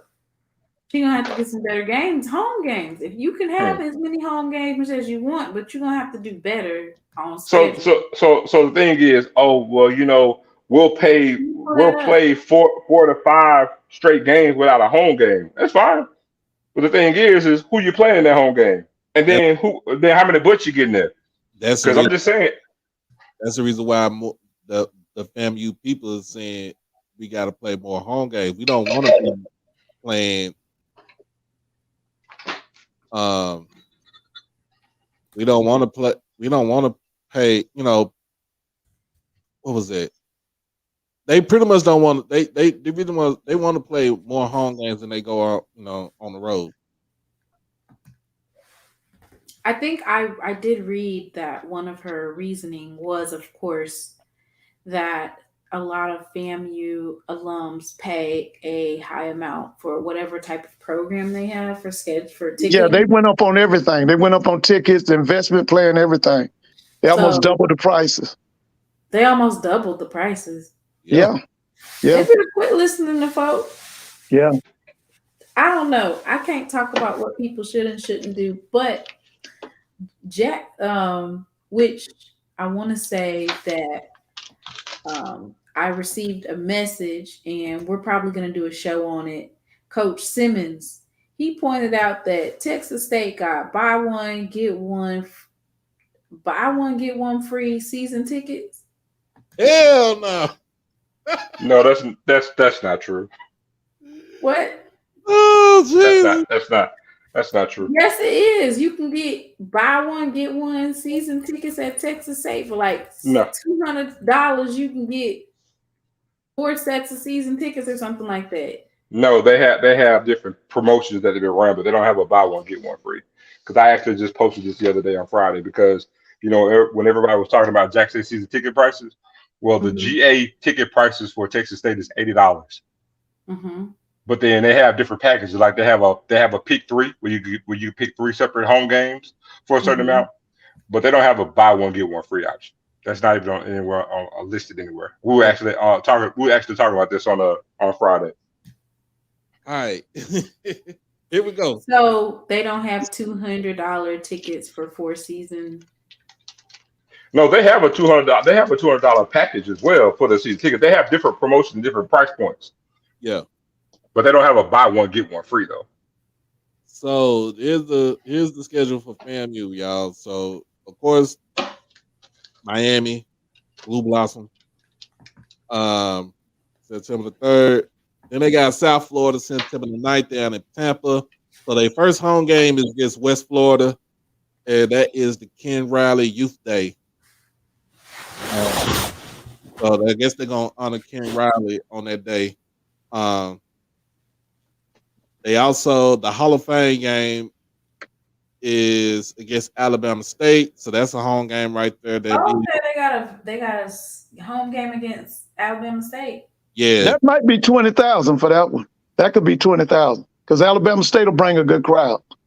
You got Valley in Itabena on September the 30th. They go to Baton Rouge to play Southern, and then they go to Houston to play Texas Southern October the 21st. Homecoming is against Prairie View October the 28th. So that is their third home game right there.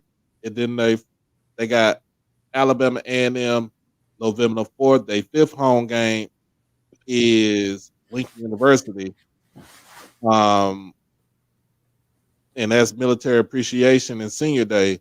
And then, of course, they got the Florida Classic against Bethune-Cookman November the 18th. So they got one. Oh, I'm sorry. So they got 1, 2, 3, 4. So they got 4 home games. 2 of them could be 20,000 plus. Which ones? The Alabama State game and the homecoming. That West Florida game ain't gonna do jack. No. Why? And neither is that Lincoln game. That Lincoln's game is not going to do nothing. The Lincoln game ain't gonna do jack either. She ain't booked those though, so we can't hold them against her. That was already booked before. Remember, this is the person who did the schedule before he left out was Gaucher. Yeah.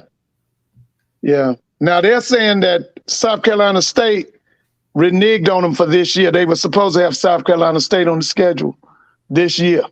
But then they had somebody ask HBCU Game Day, and they said that wasn't true. They was never on the schedule. For 23? Yep. No, for 24 they weren't on the schedule. But they're on the schedule for 24 and 25. For 23, they was not supposed to be scheduled. They didn't back out.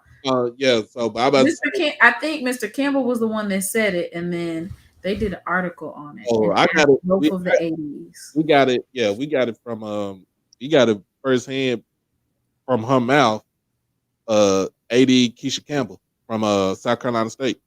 She said it, but that South Carolina State FAMU going to be on the schedule 24 and 25. Yeah, they're going. Yeah, they are. That came out of her mouth. She said that She said that on Wednesday night. And if you don't know, you don't think So who do you guys blame for scheduling UWF? Because I know there's a lot of people that was caping for Gaucher this past week saying, I wish we would have never got rid of him, blah, blah, blah. But he over here scheduling games like that.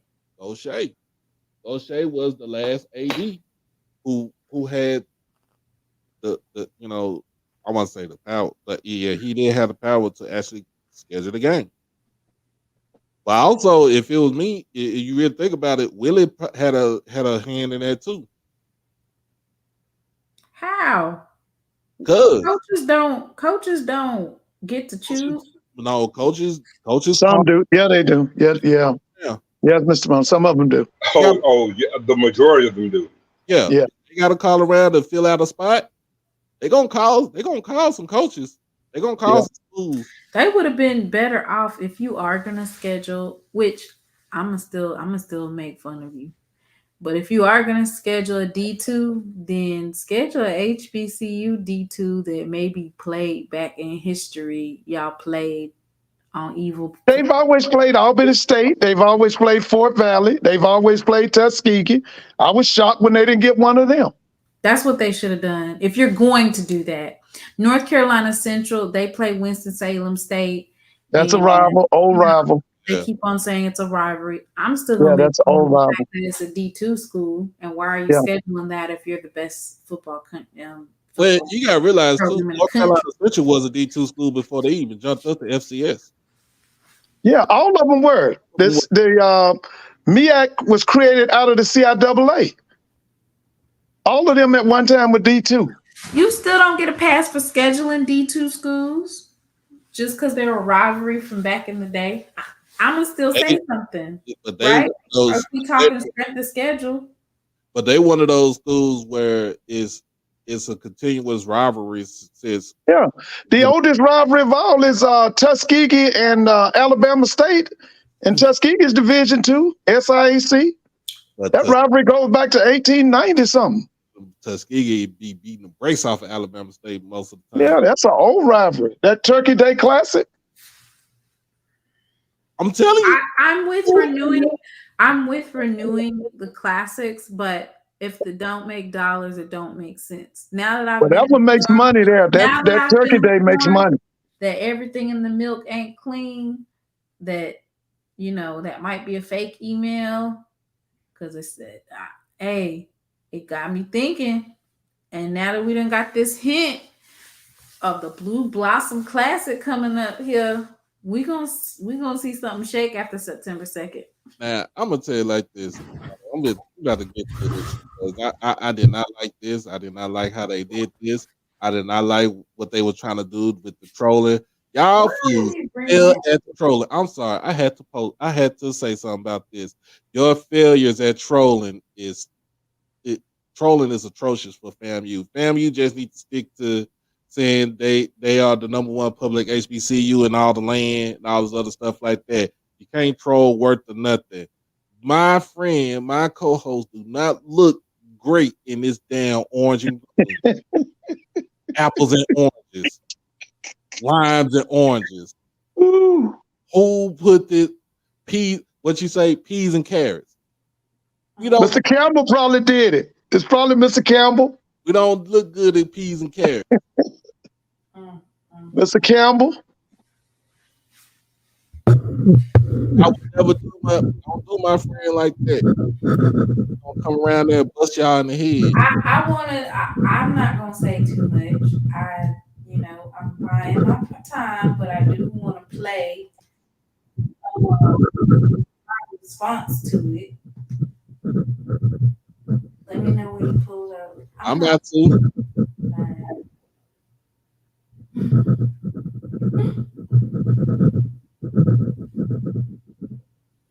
Now we're gonna get copyright on this. We can't put the sound. Ooh, that's not an actual song. Oh, okay.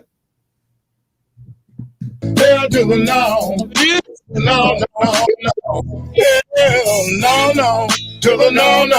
Hell to the no. To the no. Hell to the no. To the no. Boy. Stop playing. Listen, I'm at I couldn't even get it all together. I'm not gonna be petty. I'm gonna let them have their moment. It looks like I already got some good blue blossom classic news. It looks like I'm gonna have the last laugh. So I'm gonna just wait it out. Look. Hey, that's a real song. Let's come September 2nd. I'm the one to brag different.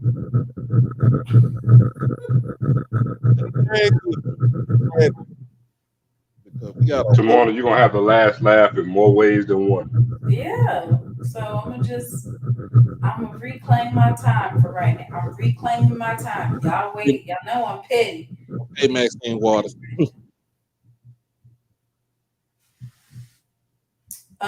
So congratulations to Xavier Smith. Did he get a spot on the roster?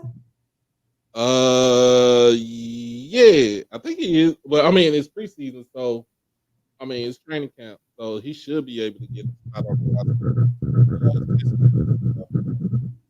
So on the 11th is the supplemental draft, which is next Tuesday. I think we should have a show for the supplemental draft to see if Malachi Whiteman is getting a chance. Do they have a show or something with the supplemental draft? Nah, they don't have no show. It'll just be like an announcement. Hey, one of y'all scrubbing something? Is that you? Nah, it ain't me. Somebody scrubbing something. It's in the microphone. I just got my phone. Can we please give thanks to the FAMU alum who created our wonderful Blue Blossom Classic t-shirts? Who is the alum that created it?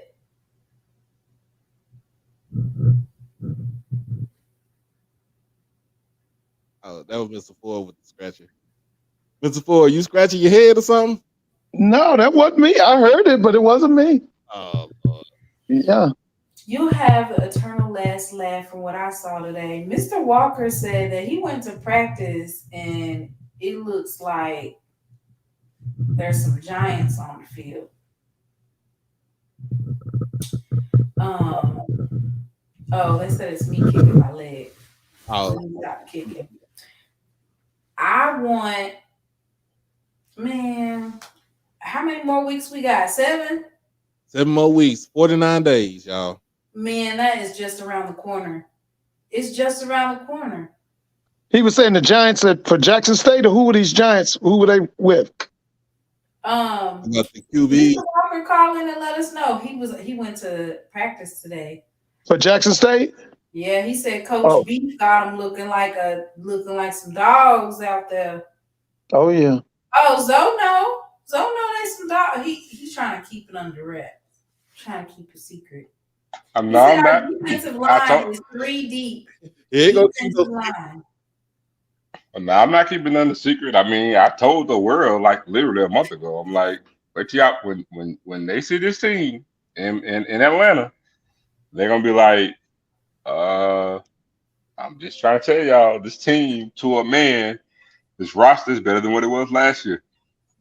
I know it sounds crazy when you think of the names, but when you look at the talent for each position to a man on this roster, and when you see them and the appearance that they have, like our O-line is bigger than what it was last year, from beginning to end. 2nd, 3rd, 4th, 10th, 80th, 1870s.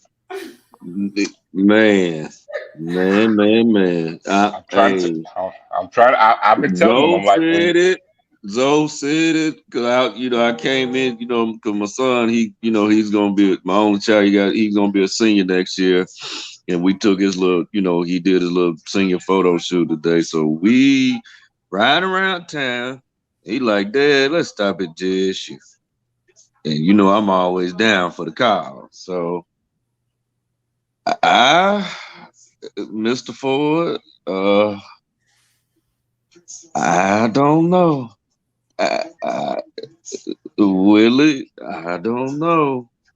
Willie gonna Willie it up. It ain't, from what I saw, it ain't really gonna come down to. It's gonna be rough. It's gonna be rough. We're gonna win. We don't see it. But it's gonna be rough. It's gonna be rough. It's gonna be rough on the swag, because I ain't never seen in my life besides the NFL. And like I said, I hadn't been the last 3 years, but I was a college football referee, man, and I hadn't seen guys that look like how Jackson State is looking now since I was refereeing in the SEC. I hadn't seen it. I told everybody. I have not seen it, man. Big Daddy's defense, like would you no, but look, Timona, if you remember, I don't know if you heard it. I said literally back in January or February, I told everybody, I said, listen, if you follow Jackson State football from the year 2000 up until today, what I'm about to tell you is not going to resonate with you because you don't have a clue what I'm talking about. I told everybody then that TC being the head coach, he's the perfect marriage of the old JSU that we know and love and the new JSU being with Coach Prime because he was a part of both of it. And I told everybody, Jackson State under TC Taylor is going to resemble so much of a W.C. Gordon-led Jackson State Tiger team that people who know what it is are instantly going to see it and know what it is when they see it in Atlanta. I said that back in February. I agree. When I said You said it on the show. And when I said that, I said, now when I'm saying this, I'm not saying that TC is going to win like W.C. Gordon because I don't think any coach can win 8 conference titles in 10 years. What I'm saying is the JSU that we know and love, like I'll go ahead and tell you guys this because it's not a secret. The red block is back like permanently with the red, like the traditional JSU that we know and love in the 80s. That's the look that you're going to see. That's the feel that you're going to see. Those red Nikes are back. So that's what I'm trying to tell everybody. Well, we're red Under Armour, but you get the gist of what I'm saying. Those red shoes are back. So what I'm telling you is the look and the feel of W.C. Gordon. And so to answer your question, Timona, yeah, because when Coach Gordon was the coach, Big Daddy was the defensive coordinator when he came back because Big Daddy was in South Carolina State. Then he left and he came back to Jackson State. Big Daddy was the defensive coordinator. Then he took over and became the head coach. But what I'm telling you is this team has the makeup and the look of it. You're going to be thoroughly impressed when you see the team in Atlanta. Jeez. You're gonna be like, I have no clue. And I'm gonna be like, I told y'all. Jeez. And when you see it, you're gonna be like, oh yeah, it's real. TC and the staff have done a phenomenal job. Bear in mind, we're talking about a head coach that came in a month on the job and got the #2 ranked class in the whole entire country. Not HBCU, #2 ranked class in the country. Mm-hmm. So I'm telling you, and we've added to that class since then. We maintained the integrity of the roster. People think there was like some pilgrimage of all these players, like this great exodus, and it wasn't what you think it is. If you look at the players that left and went to Colorado, it's a total of 10 players. And believe it or not, we've had other and of schools. Those 10 players, I'm really not trying to be funny. Of those 10 players, about 3 of them did not necessarily have significant seasons. I'm not if you look at who's going to be starting, I mean, we can name a few. Like Shador is starting, Travis is starting, Shallow is probably going to start, Tyler is going to start, and Cam is going to start. So that's what 6 players right there. Jeremiah Brown is not starting. He's not starting. He's not. He's going to play. He's going to play. He's going to play, but Mata, and then you forget about Mata too. No, I didn't forget about Mata because it's not guaranteed that he's going to be the starting kicker. I don't know that yet. Well, yeah. I forgot about Felix. Yeah. Tavion left. But I'm gonna be honest. Savion's not playing with you, man. I hate this, man. Look, I don't hate to say this, but I'm telling you, Swag, man. Y'all getting put on notice. Man, and Mr. Campbell. Oh yeah, man. Elwood. Oh yeah, man. I can name the list. Reeves and all these guys that love to talk noise, man. We love talking smack. And you got people over here talking about some Jackson State ain't gonna win 6 games. Oh, okay, that's how. Okay, when I saw some big grape apes and ogres today, I stood by Philip Webb today, and I literally thought that young man was a monster. You ever seen those on ESPN? You ever seen on I'm gonna put you in the mind of how he built up. Like the monsters on Space Jam. Yeah, you remember on ESPN, they used to have this show called The World's Strongest Man. Yeah. Jackson State, man, I counted, man. Jackson State probably. Look, whoever doing this old stupid betting, talking about Jackson State is not gonna win no more than 6 or 7 games. I'm not in your pocketbooks.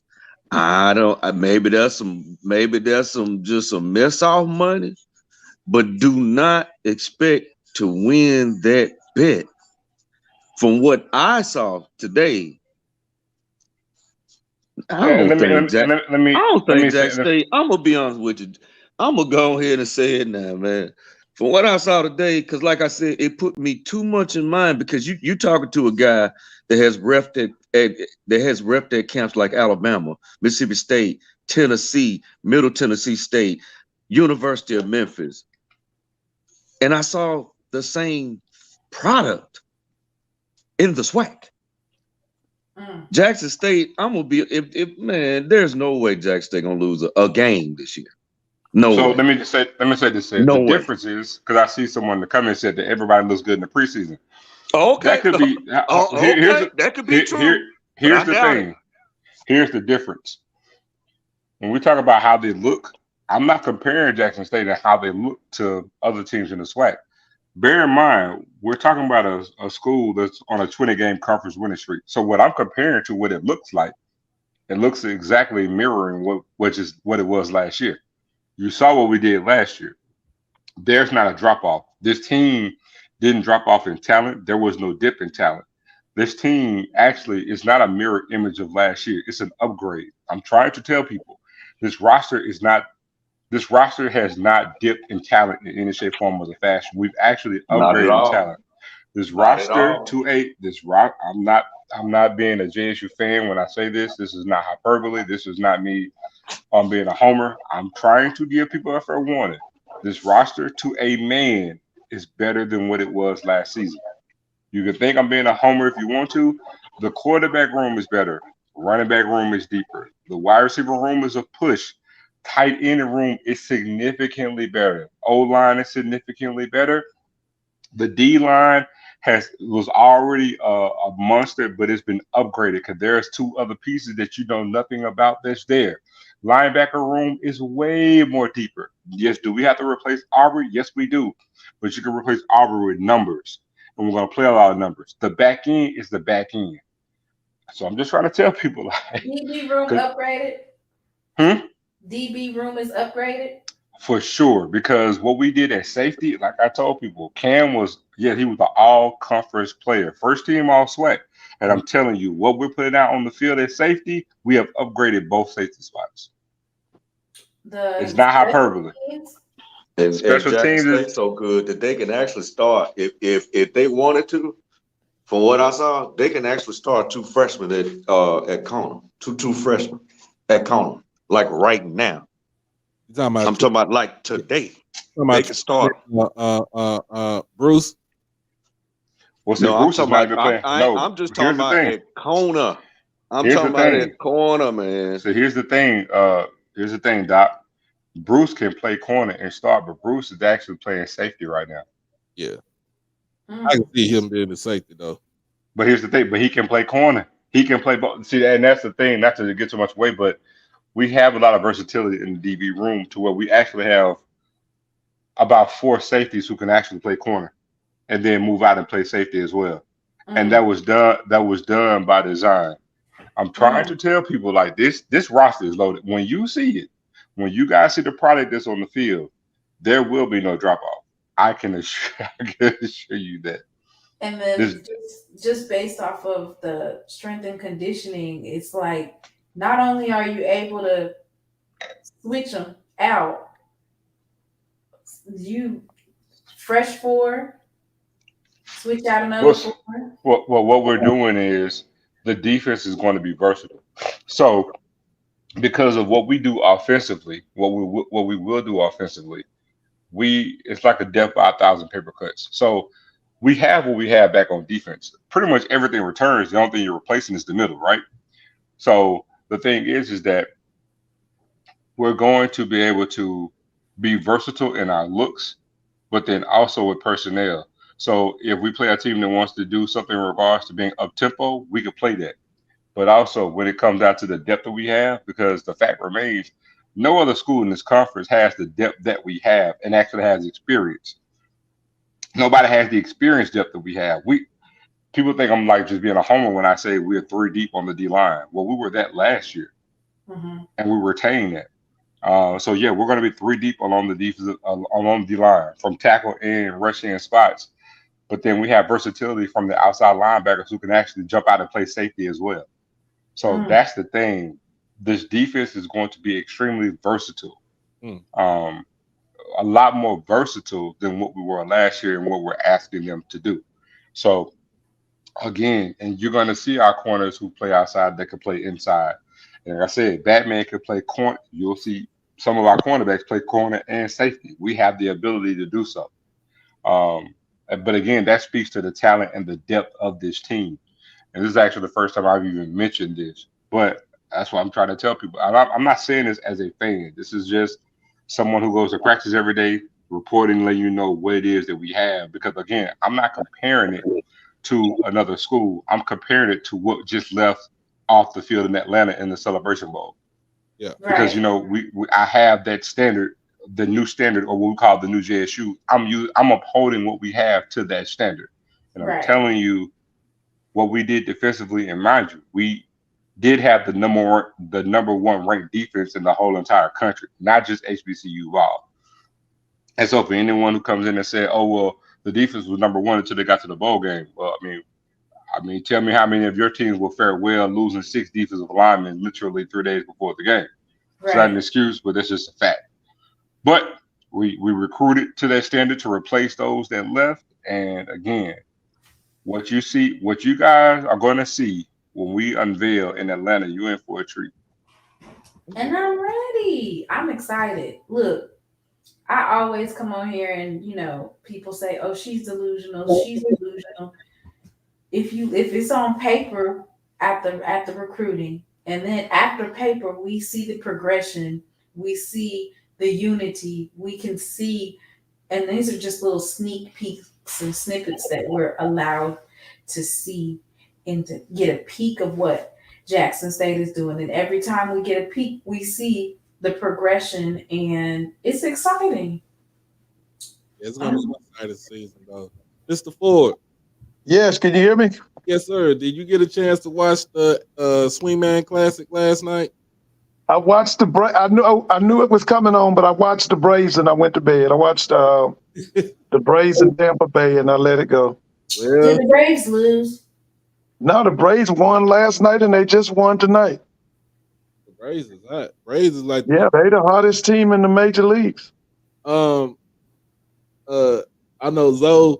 Man, look, tell them how if people didn't watch it last night. The game, the aesthetics, everything about that game last night was on point. Yeah, it was, man. It was a treat to watch, man. The MLB, in my estimation, they really had something with this.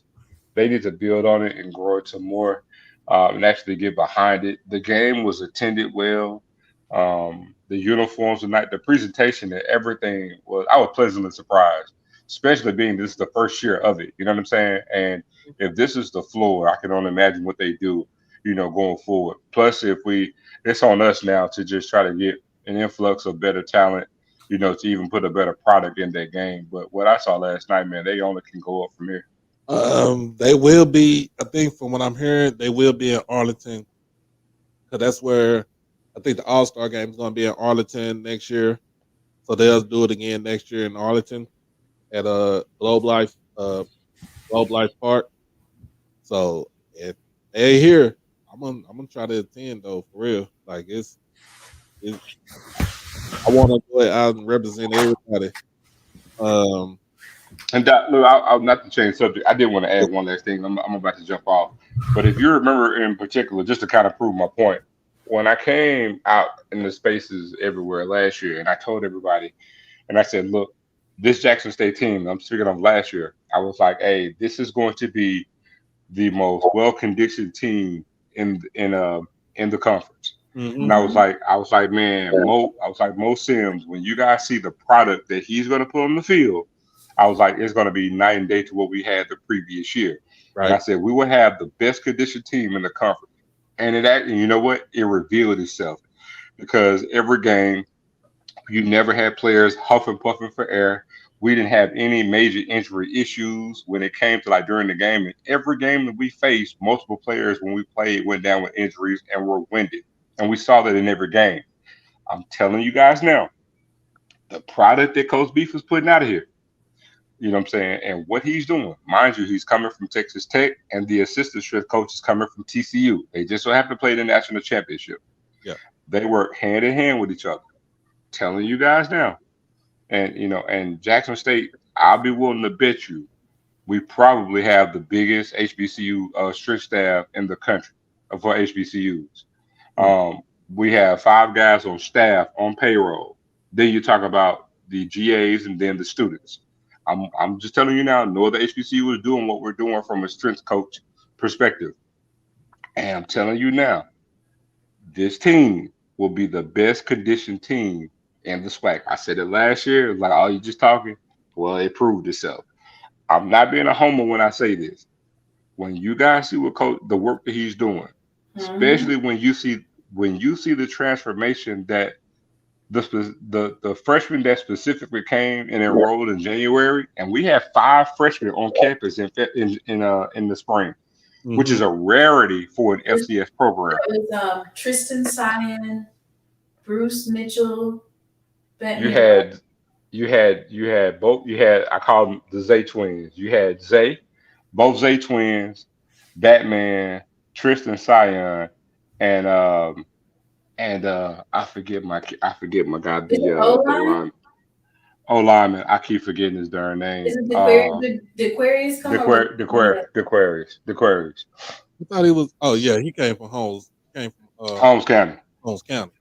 So, which is and see that right there is a rarity when you talk about FCS kids having 5 freshmen enrolled in January, and so you're talking about, man. I'm telling you, when you see their bodies alone, just those, because Coach Beef got a hold to them, and they've been in there. You're talking about 5 months in this strip program, and we've done things like with the before and after shots of keeping up with the with their progress. Also, we've added some things that haven't been revealed yet to the masses, but we've added some things that I can go on record and say that no other HBCU has right now. But that'll be revealed next month as well. I'm telling you guys, man, and we'll work. This will be the best conditioned team in the SWAC. It's going to be the most imposing team that you'll see in the SWAC. I have no doubt about that at all. The most physically imposing team in the conference. You will see it. And yeah, man, the product that, like I said, when you guys see the product on the field in Atlanta, you're gonna say, man, Zoe just talking. I can't wait to unveil this gift for all the world to see on ABC. Y'all hear that?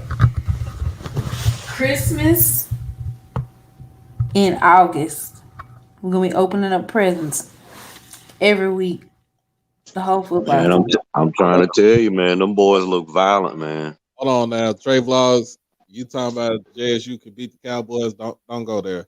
I'm a Cowboys fan. I mean, well, that's the thing. I mean, right now, it's just talk. I'm telling you, it's just talk.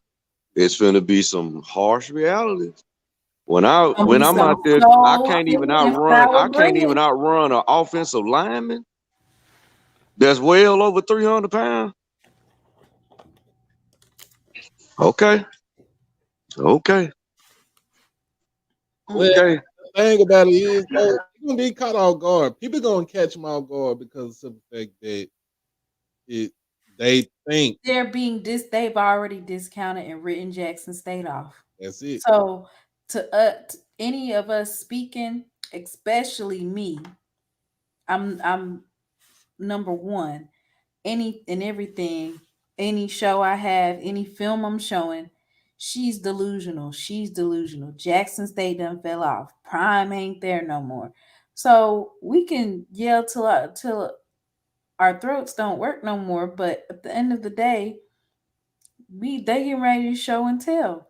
What I like most about Jackson State, the football team and the coaches, they don't have to do no talking. we're gonna talk, but the coaches, they're not gonna say nothing.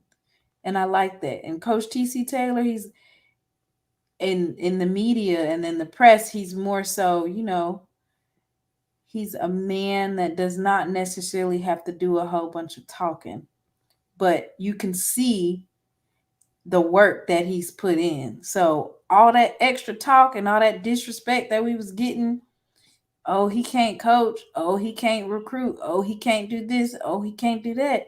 That's about to all be quieted. Oh, Timon, let me tell you too, because there's this notion out there that TC is a quiet and timid guy. No, he isn't. No, he isn't. In the media.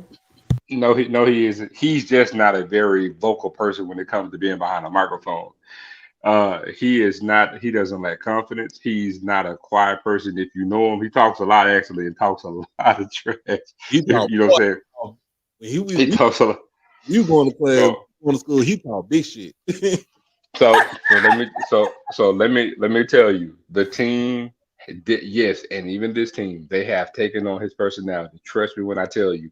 But yeah, this team visually, yes, they will have a quiet confidence, but don't sit here and think because he's not as vocal as Prime was behind the mic that he's a quiet, reserved person. No, he ain't. No, he ain't. He's just not as vocal as Prime is behind a microphone. Wait for that because we'll just wait and see. And Mr. Ford, go ahead and tell all your family, you friends that you be around in Atlanta. Tell them, come on to the Blue Blossom Classic to the Mr. Olympia 2023. Tell them to come to the Mr. Olympia contest. I'm trying to drop hints now. Tell them to come to the Mr. Olympia contest in Miami. Mr. Ford, I got a question for you. Mr. Ford. Can you hear me? Who you rolling with it? Yeah, I hear you. Who you roll with this year? You roll with Graham or you roll with Fam? Both of them. You roll with both of them? Grambling first and Fam second. You sure? Because I think Fam might be a little good trading out a little first right now. I like Fam's coach better than ours. I tell you what. Oh, and so let me ask you something. Do you see Tennessee State getting back on the schedule in 24? Note that you ain't. I can answer that now. Ain't happening. So that you won't be playing them in 24? No, or 25. Okay. All right. So, Mr. Ford, who you got in the Blue Blossom Classic? Jackson. Good answer. My man. Yeah, I got y'all in. I got you. Listen, I got you in a blowout here in Atlanta. Good answer. For South Carolina State, I feel like that'll be a blowout. But now let me tell you, I don't think y'all gonna blow Fam out. I think you beat them, but I don't think you're gonna blow them out. It don't matter. But I tell you what, though, Mr. Ford, I will tell you this: hot take, unpopular opinion. The winner of the State Fair Classic will win the West. I don't know. I'm taking whoever wins that Labor Day Classic in Houston wins the West. No, hell no.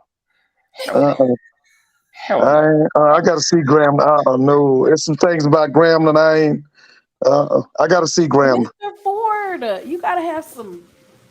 No, you in your team. No, he didn't pick. You know what? Now, Dooley messed up that quarterback situation down in Baton Rouge, but Hugh Jackson messed up that quarterback situation at Grambling too. Because I still say it should have been that kid from Texas. But the difference is you can't compare the two because Hugh didn't inherit what Dooley inherited. You got to remember, Dooley inherited a team that was actually picked to win the actual division. Yeah. Hugh didn't pick that up, so you can't. But he didn't pick that quarterback situation. He didn't handle that right either. But that's fine. He's allowed to not be perfect. He's a first-year coach with a brand new team. Well, Dooley was first year at Southern. But again, you're making my point. Dooley had a loaded team. Hugh didn't have that, and also Hugh went through 3 offensive coordinators in 1 year. Yeah. Yeah, but he picked the wrong quarterback. I'm not saying that he did or he didn't. What I'm saying is, I'm saying he did. He picked the wrong quarterback. What I'm saying is, I'm not disagreeing with you. What I'm saying is he's allowed to because of what he inherited. Dooley didn't inherit that. So you can't talk as if they're on equal plane because they aren't. Listen. After the Labor Day, not the Labor Day, the State Farm Classic, he should have known who his quarterback was. Because that should have been his third or fourth game. You should know who your best athlete on campus is or your best quarterback is. I'm not going to disagree with you on that. But the point that I'm getting at is that even if he knew who his quarterback was, it doesn't change their fate. Right. I disagree with that. It doesn't change their fate. No, I disagree with that. On the hot seat if Graham don't win above 500. Oh, without a doubt. You talking about this year? Yeah. Oh, listen. He gonna sit on coals if he don't win this year. Well, he gonna win this year. Like I said, the winner of the State Farm Classic will win. The State Fair Classic will win the West. I'm picking Prairie View to win the game, but I would not be surprised if Grambling does it. Grambling has a lot of talent. They do. And you can't bear in mind that they have an offensive coordinator locked and loaded. He's a good OC. And they're not making any changes there. They got the players on defense. Special teams is solid. If they get good quarterback play, but I can say that about 4 or 5 teams in the SWAC, and they can actually do the same because I can say the same thing about Alabama State. Alabama State, I think, got more talent than what Grambling does. But again, quarterback. If Alabama State gets good quarterback play, they're a dangerous team. Yeah, I can say the same thing about Alabama. I can say the same thing about Alabama A&M. Coincidentally, if Alabama A&M gets great quarterback play, they'll be good. Now, the difference is the reason why I give Prairie View the edge because Conley has experience and Conley does not have to throw for 3,000 yards. If Conley could just get consistent and actually complete a little bit better on third down, because if Conley could get around just about 2,000 yards for this season, Prairie View is going to be dangerous. Adding Caleb Johnson and bringing in Juice Jenkins is going to do wonders for them because they had a. So again, if Conley can take a next step up, and he doesn't have to be a world beater because of what they run on offense. If Conley could get around 2,200 yards, because he only had 6 interceptions, he still had I think 12 or 13 touchdowns. Yeah. If he could bump the thing up to about 20 touchdowns, keep the interceptions where he had them at, and get about 2,200 yards, Prairie View is going to win that West convincingly. Also, with him doing how many rushing touchdowns though? How many rushing touchdowns? I mean, he could continue wait on the track that he was on. But see, him running and getting a touchdown is not the thing that's going to take them or make them over the edge. It's him getting better as a passer. Because Prairie View is going to run the stuffing out the ball. They still got the running back they had beforehand, and you add a Caleb Johnson to that. Caleb Johnson is splitting carries with somebody else, and you add Juice Jenkins in the slot with that. That's another piece because you're trying to get something else out of Conley. Like again, he doesn't have to throw for 3,500 yards because even if he does, to me, that takes away from their strength, and that's running the ball and playing solid defense. Right. If Conley can get around 21 to 2,200 yards and keep his interceptions around 4 or 5 or 6 like he was last year, and get 20 touchdowns, I'm telling you, Prairie View's gonna have a monster year. But again, I'm picking them to win. But I would not be surprised if Grambling does so. Whoever wins that game will win the West. Well, the thing that will return, like I said, it's the Labor Day Classic. That's the one that will determine it. Let me tell you why you can't say. Let me tell you why you can't say that. See, Texas Southern has body. He's a great weapon, and we can sit there and say, "Oh, they added some things," but Texas Southern has the worst defense in the conference. You don't know what you're getting defensively from them. So, being that you don't know that, there's no way you can say that they're going to upgrade because they not only did they have the worst defense in the conference, but they even lost their best players on defense last year. You haven't even seen them play as a unit. So, to me, it's ludicrous to say they'll win the West or they have a chance to win the West, banking off solely on offense. Now, granted, you don't know who Everett Todd is. That's what his specialty is. He puts together defense. You know who Everett Todd is? Yes, I know who Everett Todd is. But okay, but that's what I'm banking on. Everett Todd. Coaching don't replace personnel. I'm gonna say it again. Coaching does not replace personnel. Nick Saban could be the coach over there. Nick Saban got a better name than Everett Todd, don't you think? It don't matter. Coaching does not replace personnel. The Jimmies and Joes win the game, not the name of the coach on the sideline. Yeah. And again, they had the worst defense in the conference by far. It ain't even close. And it was so bad that Body could overcome it. So so what you could tell me if the defense is the same or worse than last, if it's the same as last year, you still gonna stand by your statement that they're gonna win the West with every tie. So if every tie got the same defense they had last year, they ain't no better. You gonna sit there and say they're gonna win the West? I know you ain't. I say it like this. I'm gonna put it like this. This is Southern. Me, I don't like I said, the defense, the defense that they play, the formation that they play. I hate it. I don't like it. They need to go to a 4-2-5. Your best on your defense, your best DB is across the street at University of Houston. You lost Raheem Fuller. I think he went graduation, if I'm not mistaken.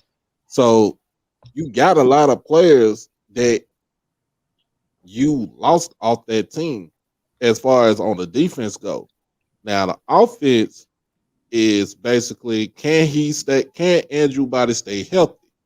Also, can those receivers, new and old, gel and make it actually catch the ball for Andrew? That was another thing that Andrew had to do. He had to endure. He had young receivers that did not give him no type of help as far as catching the damn ball. If you look at like the highlights when they played North Texas, they got ran out the damn stadium. Oh Lord! In the second half. So if you think about it, they Doc. Now hold on. You said they got ran out the stadium. Tell me how Texas Southern got ran out the stadium, Doc. So, UNT basically they ran the ball. They was evened out. Them boys went. They put up 600 yards of total offense. The quarterback 600. 600. So but guess what? The defense was. So we just gonna bring in the coach that he gonna fix that. You're not gonna run for 600. You gonna run for 400 next year. The quarterback threw for 300. The team ran for 300. They started out running the ball, and like it was just quick strike. Did they get some defense? You guys keep on talking about the offense that they bought in. The defense was terrible. I'm saying, did they recruit defense? All I ever hear is defense. They recruited defense. They recruited both on both sides, but they recruited more on defense because they knew that that's what they need. They also recruited on the offensive line because they had to replace all conference offensive lineman and Drake Centers, and a couple of other pieces was leaving out. I hope they shored up that offensive line to protect Body. So if you had a decent quarterback and you wasn't able to build your team around a stable quarterback for the past, this gonna be Body's third year or fourth? Third year. This is his third year. And remember when he came in his freshman year, he wasn't even the starter. Jalen Brown was in front of him. He was the starter because he played in the spring. And then when he got hurt he was inconsistent, and they went to Andrew Body, he transferred out.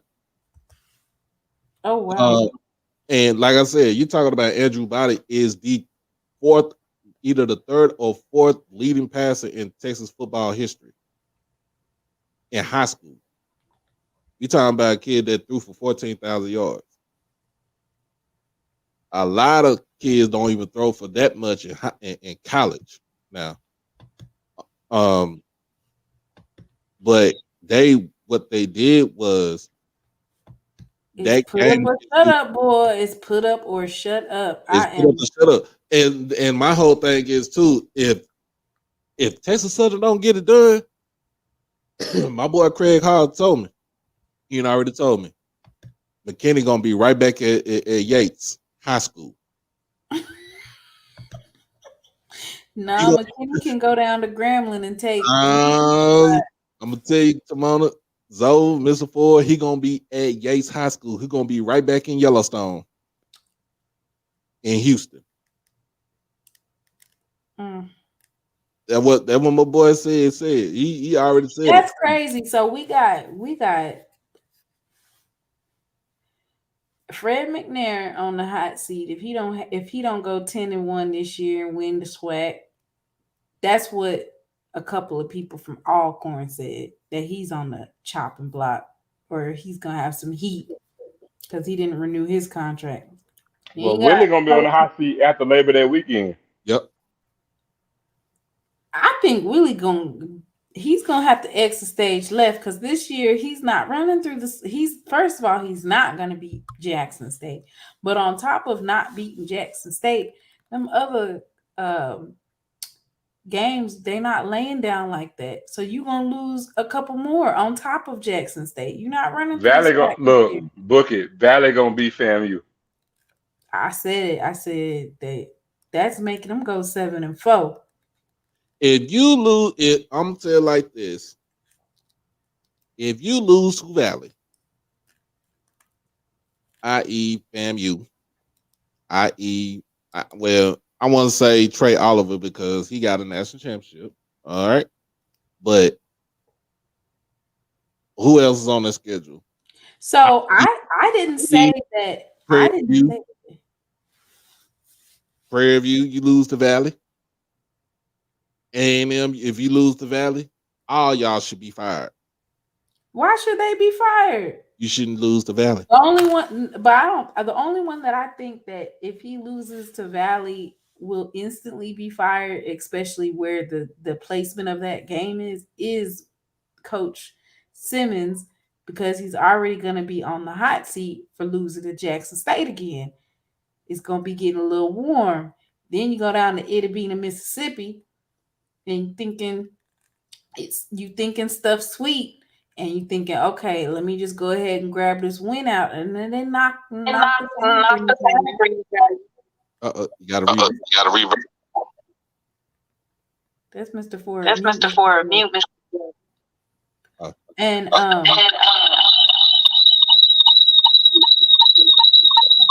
mute Mr. Ford. Mr. Ford. Oh my bad. There you go. Anyway, now as far as Coach McNair, I didn't say that. I would have never have thought that just because he doesn't win outright the SWAC West, that's a tall order to have a coach win, and his quarterback is basically a freshman quarterback. Everybody can't be like Shedeur. So if Tyler Macon is as advertised and he comes in and he does a decent job, but they don't win it all, I say give Coach McNair, if he wants it, another year, because that means you have a solid quarterback, which is something that you need. And as far as what if FAMU loses to Bethune-Cookman? They've been before FAMU beat them. Didn't Bethune been kicking they behind, right? Bethune beat Florida A&M 9 years in a row. Before last time they lost to him was in 19? So has been having FAMU's number for the longest. No, I'm not gonna put him that, but I do think that Valley is gonna pop him in the mouth in Itabena.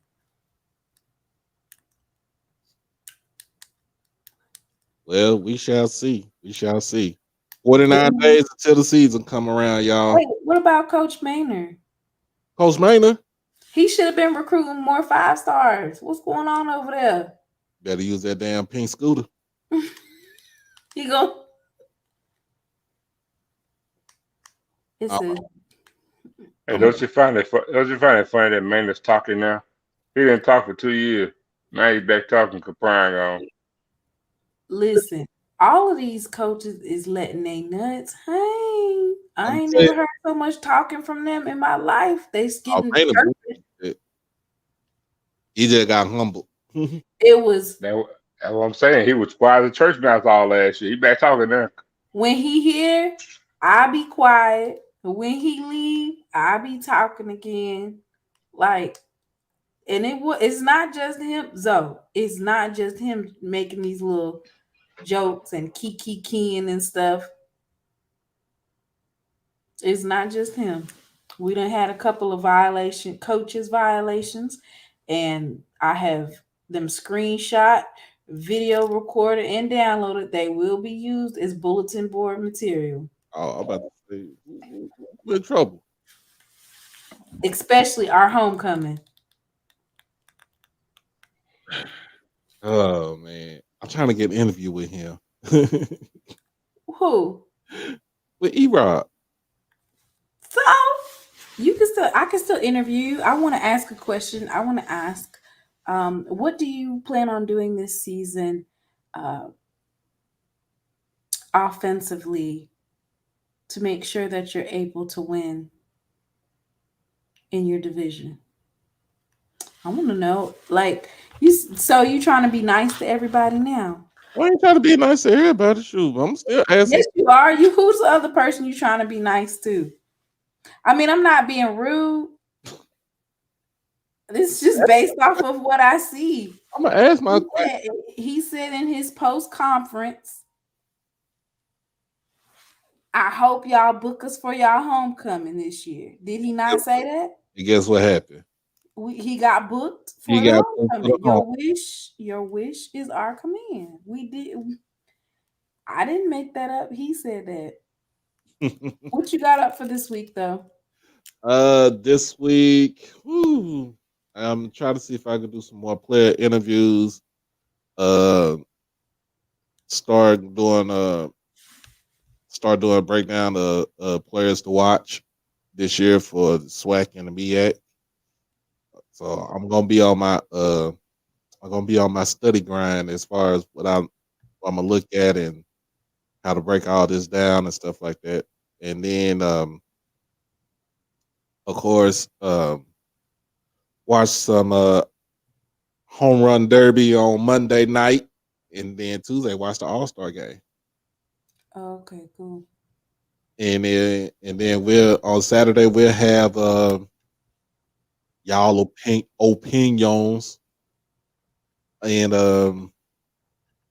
we need to call the SWAC. We need to call the SWAC championship hotline again next Saturday. So Uncle said, get ready to be on the hotline is next weekend. So yeah, we need that hotline call in. We need him to call in. Well, I'm still got to try to get Coach Wade on here, man, because I know everybody's on break. They'll be back this week. They'll be back on Monday. They'll be back on Monday, so just look out for the second half of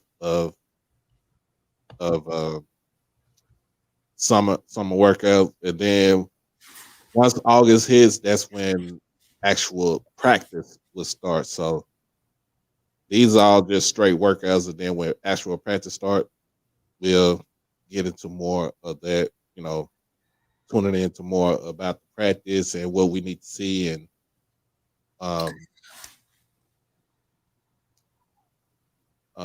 see who got a list. I'm waiting on for. I'm trying to figure out, because if I don't go to Birmingham, I'm still Have trying. They started accepting people or sending whether or not you guys got it? I haven't seen anything yet, so I'm going to probably. I mean, I would think that they would have sent something by now, because it's July 8th. People would have had to book their actual plane tickets. You can't just give it out 2 weeks out. So maybe the portal for media being accepted to SWAC Media Day is closed because it's already the 8th of July. And so can't tell somebody a week before, so maybe. Right. And then too, if like I said, if I don't get a chance to go, or if I don't get any, if they don't say anything about it, then like I'm gonna watch it from my house. I'm gonna watch it from home, and then I'm gonna Are they gonna be streaming it on HBCU Go or? No, it'll be ESPN. ESPN has the ESPN 3. If I'm no ESPN, it's one of the ESPN channels. They will have it on there. I don't see it on there. I see 2002. I don't see 2023 Swipe Media Day on ESPN. I haven't seen no announcement or nothing. So I see it on here, but I don't see where they said that it was going to be filmed by ESPN. Well, they usually have it. It might be on ESPN 3 or ESPN Plus. Yeah, I haven't seen it's on one of those things. So I know I watched. I watched it last year. You watched it last year because Prime was there. No, I watched it last year. And I watched the year before, and I watched the year before that. And Prime was there all them years. No, I mean he was there for 20. He was there for 22, and he was there for fall 21. Remember, we didn't have no media day for 20 for the spring. We ain't had no fall season either for 20. Oh well, we'll see. I guess. So I mean that I just looked it up on ESPN, like you said. I looked up the they usually put the programming up there, especially for 3 weeks out. They usually put it up there, to see what's being filmed or whatever. And I didn't see it on there. Nonetheless. SIAC Media Day is this week. Who? The SIAC, their media day. Yeah, I seen somebody on there say that they didn't get accepted to go. So it's this weekend. It's this week. They're in a media. Their media. Well, in the application, it doesn't necessarily have social media, or would it be internet personality? They don't actually have those type of. I put other being in social media personality and stuff like that, internet. But the MEAC, I think after that would be the MEAC Media Day that following week, and then the SWAC Media Day on the 25th. And I got to get with Coach Walker from Tomorrow Leader Sports Network, and I think I don't know. I'm trying to see if the CIAA Media Day is coming up this week too. So everybody's Media Day is coming up this month anyway. So just be on the lookout from that. If we don't get a chance to go, we're gonna broadcast it from.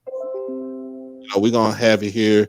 We're gonna be on here live, and we're gonna talk about the pros and the cons, and then we're gonna talk about what everybody's wearing, because if Coach Hugh Jackson come out with that damn mariachi suit again for Grambling, he getting straight roasted. He going to the gulag.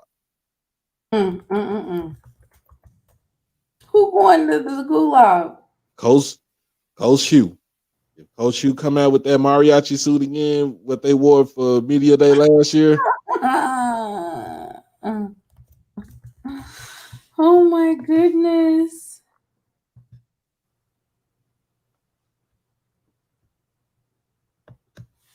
I'm not talking about nobody's fit. Just do a fit check. We're gonna have SWAC Media Day fit check. So anyway, I'm getting ready to get off of here because I gotta get on my flight tomorrow at I think 9, and I have to get up early to get to the airport. Yep, I think I'm going to church tomorrow, and before I go to work, and then after that, we'll be back on this thing Monday, y'all. Monday evening. So be prepared for that. Monday will. Oh, I got I got Southerns done. They little stew, and I'm working on Grambling. That's it. All right. So I should be coming out with that next week, and one podcast about something totally unrelated, like history. Thank you once again for coming on my show the other night. Oh no, anytime. That was a good conversation, y'all. We had on. Yeah. Was that so thank you so much for coming on there. Was that Thursday? You did it. Yeah. Yeah. Mm-hmm. This is for you. Got anything coming up? I don't know if you still on here. Mr. Ford probably sleep. All right, this is for it. Oh my goodness. Let it line Yeah. out. So I tried to do the thumbnail. I did the thumbnail. I thought it was good. You Oh no, you did do a good job on it. know what I'm saying?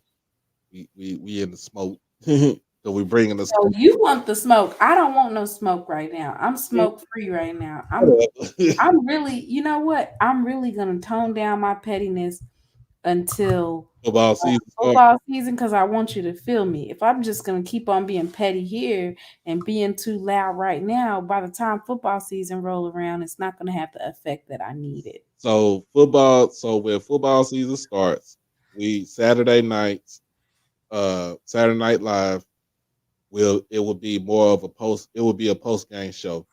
Okay, we'll be doing post game shows. Mm-hmm. It will be a post game show on Saturday night, and that way that especially when we have one whole segment, so just straight up JSU.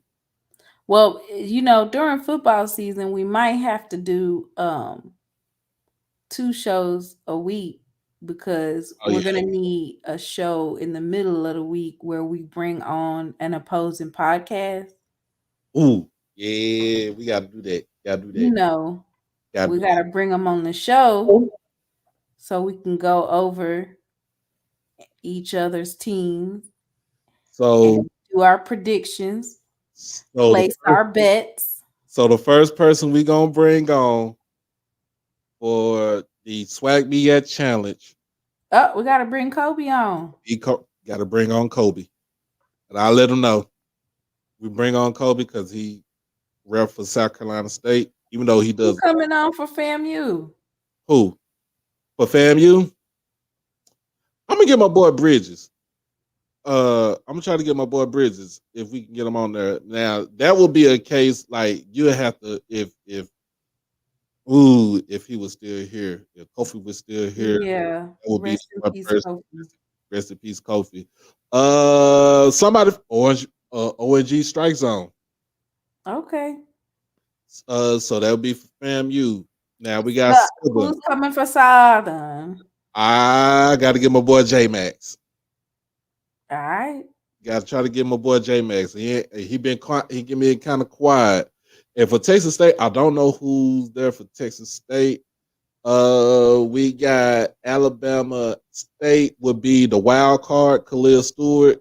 Oh yeah, definitely. I was on I was in their comments on a show a couple weeks ago.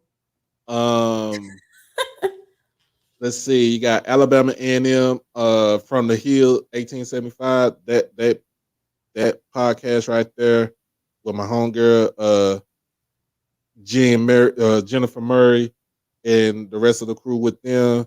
You got Texas Southern really don't have a now it's Darian Gray locked on HBCU. Oh, okay. They represent Texas Southern. But he's a Texas Southern alum. Okay. Valley. Woo! Who to get for Valley? Valley got some folks over here. They be in the chat. Yeah, but they ain't got no. But they don't have. They got MVSU fanatics. Yeah, but what I'm saying is they don't have nobody that actually does a podcast for them. Oh, okay. I'm trying to get people, other podcasters that's in the. There might have to be their breakout time to be, because they follow. They would be knowing what's what. They're Oh, okay, so it get MVSU fanatics. Yep. So we'll get them. Alcorn, we already know, is G. Who? G. He was on the show when we did the guy went for the Soul Bowl last season. Woo! That's when we made the bet. It's gonna be some soul singing and flower bringing. Everybody wear all black. So we I think we covered Bethune Cookman. I don't know who got Bethune Cookman. That's a good one. I really don't know who got. Oh, Mary's Children. I don't know if they got a podcast yet. I don't know. That I know that they do got some. They got Mary's Children. So I'm gonna put it out there for everybody. Anybody that watch this, I'm looking at the camera. Oh, If you are an aspiring YouTube creator, a podcaster, start putting out content about your university ASAP. right now. Right now.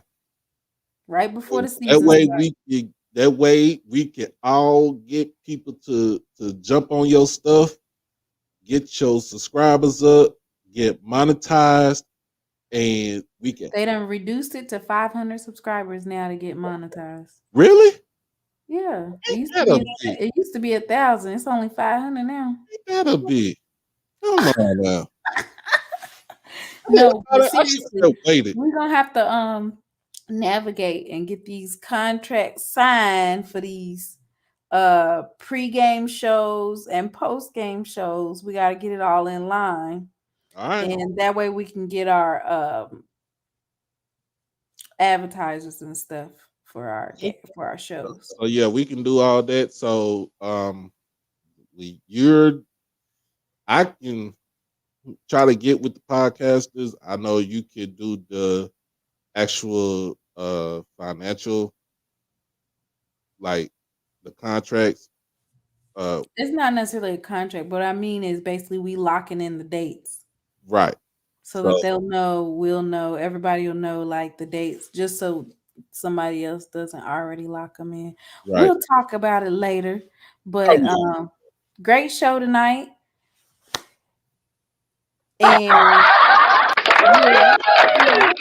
yeah. We'll see y'all next Saturday on Saturday Night Live. Mm-hmm. Make sure you like and subscribe. If you would like to make a donation, you can do that as well to both channels. And I love. Peace. We got bills to pay, y'all. All right, y'all. As always, man, y'all be blessed. Y'all stay safe and y'all stay dangerous. We out this thing till next Saturday night. Peace out.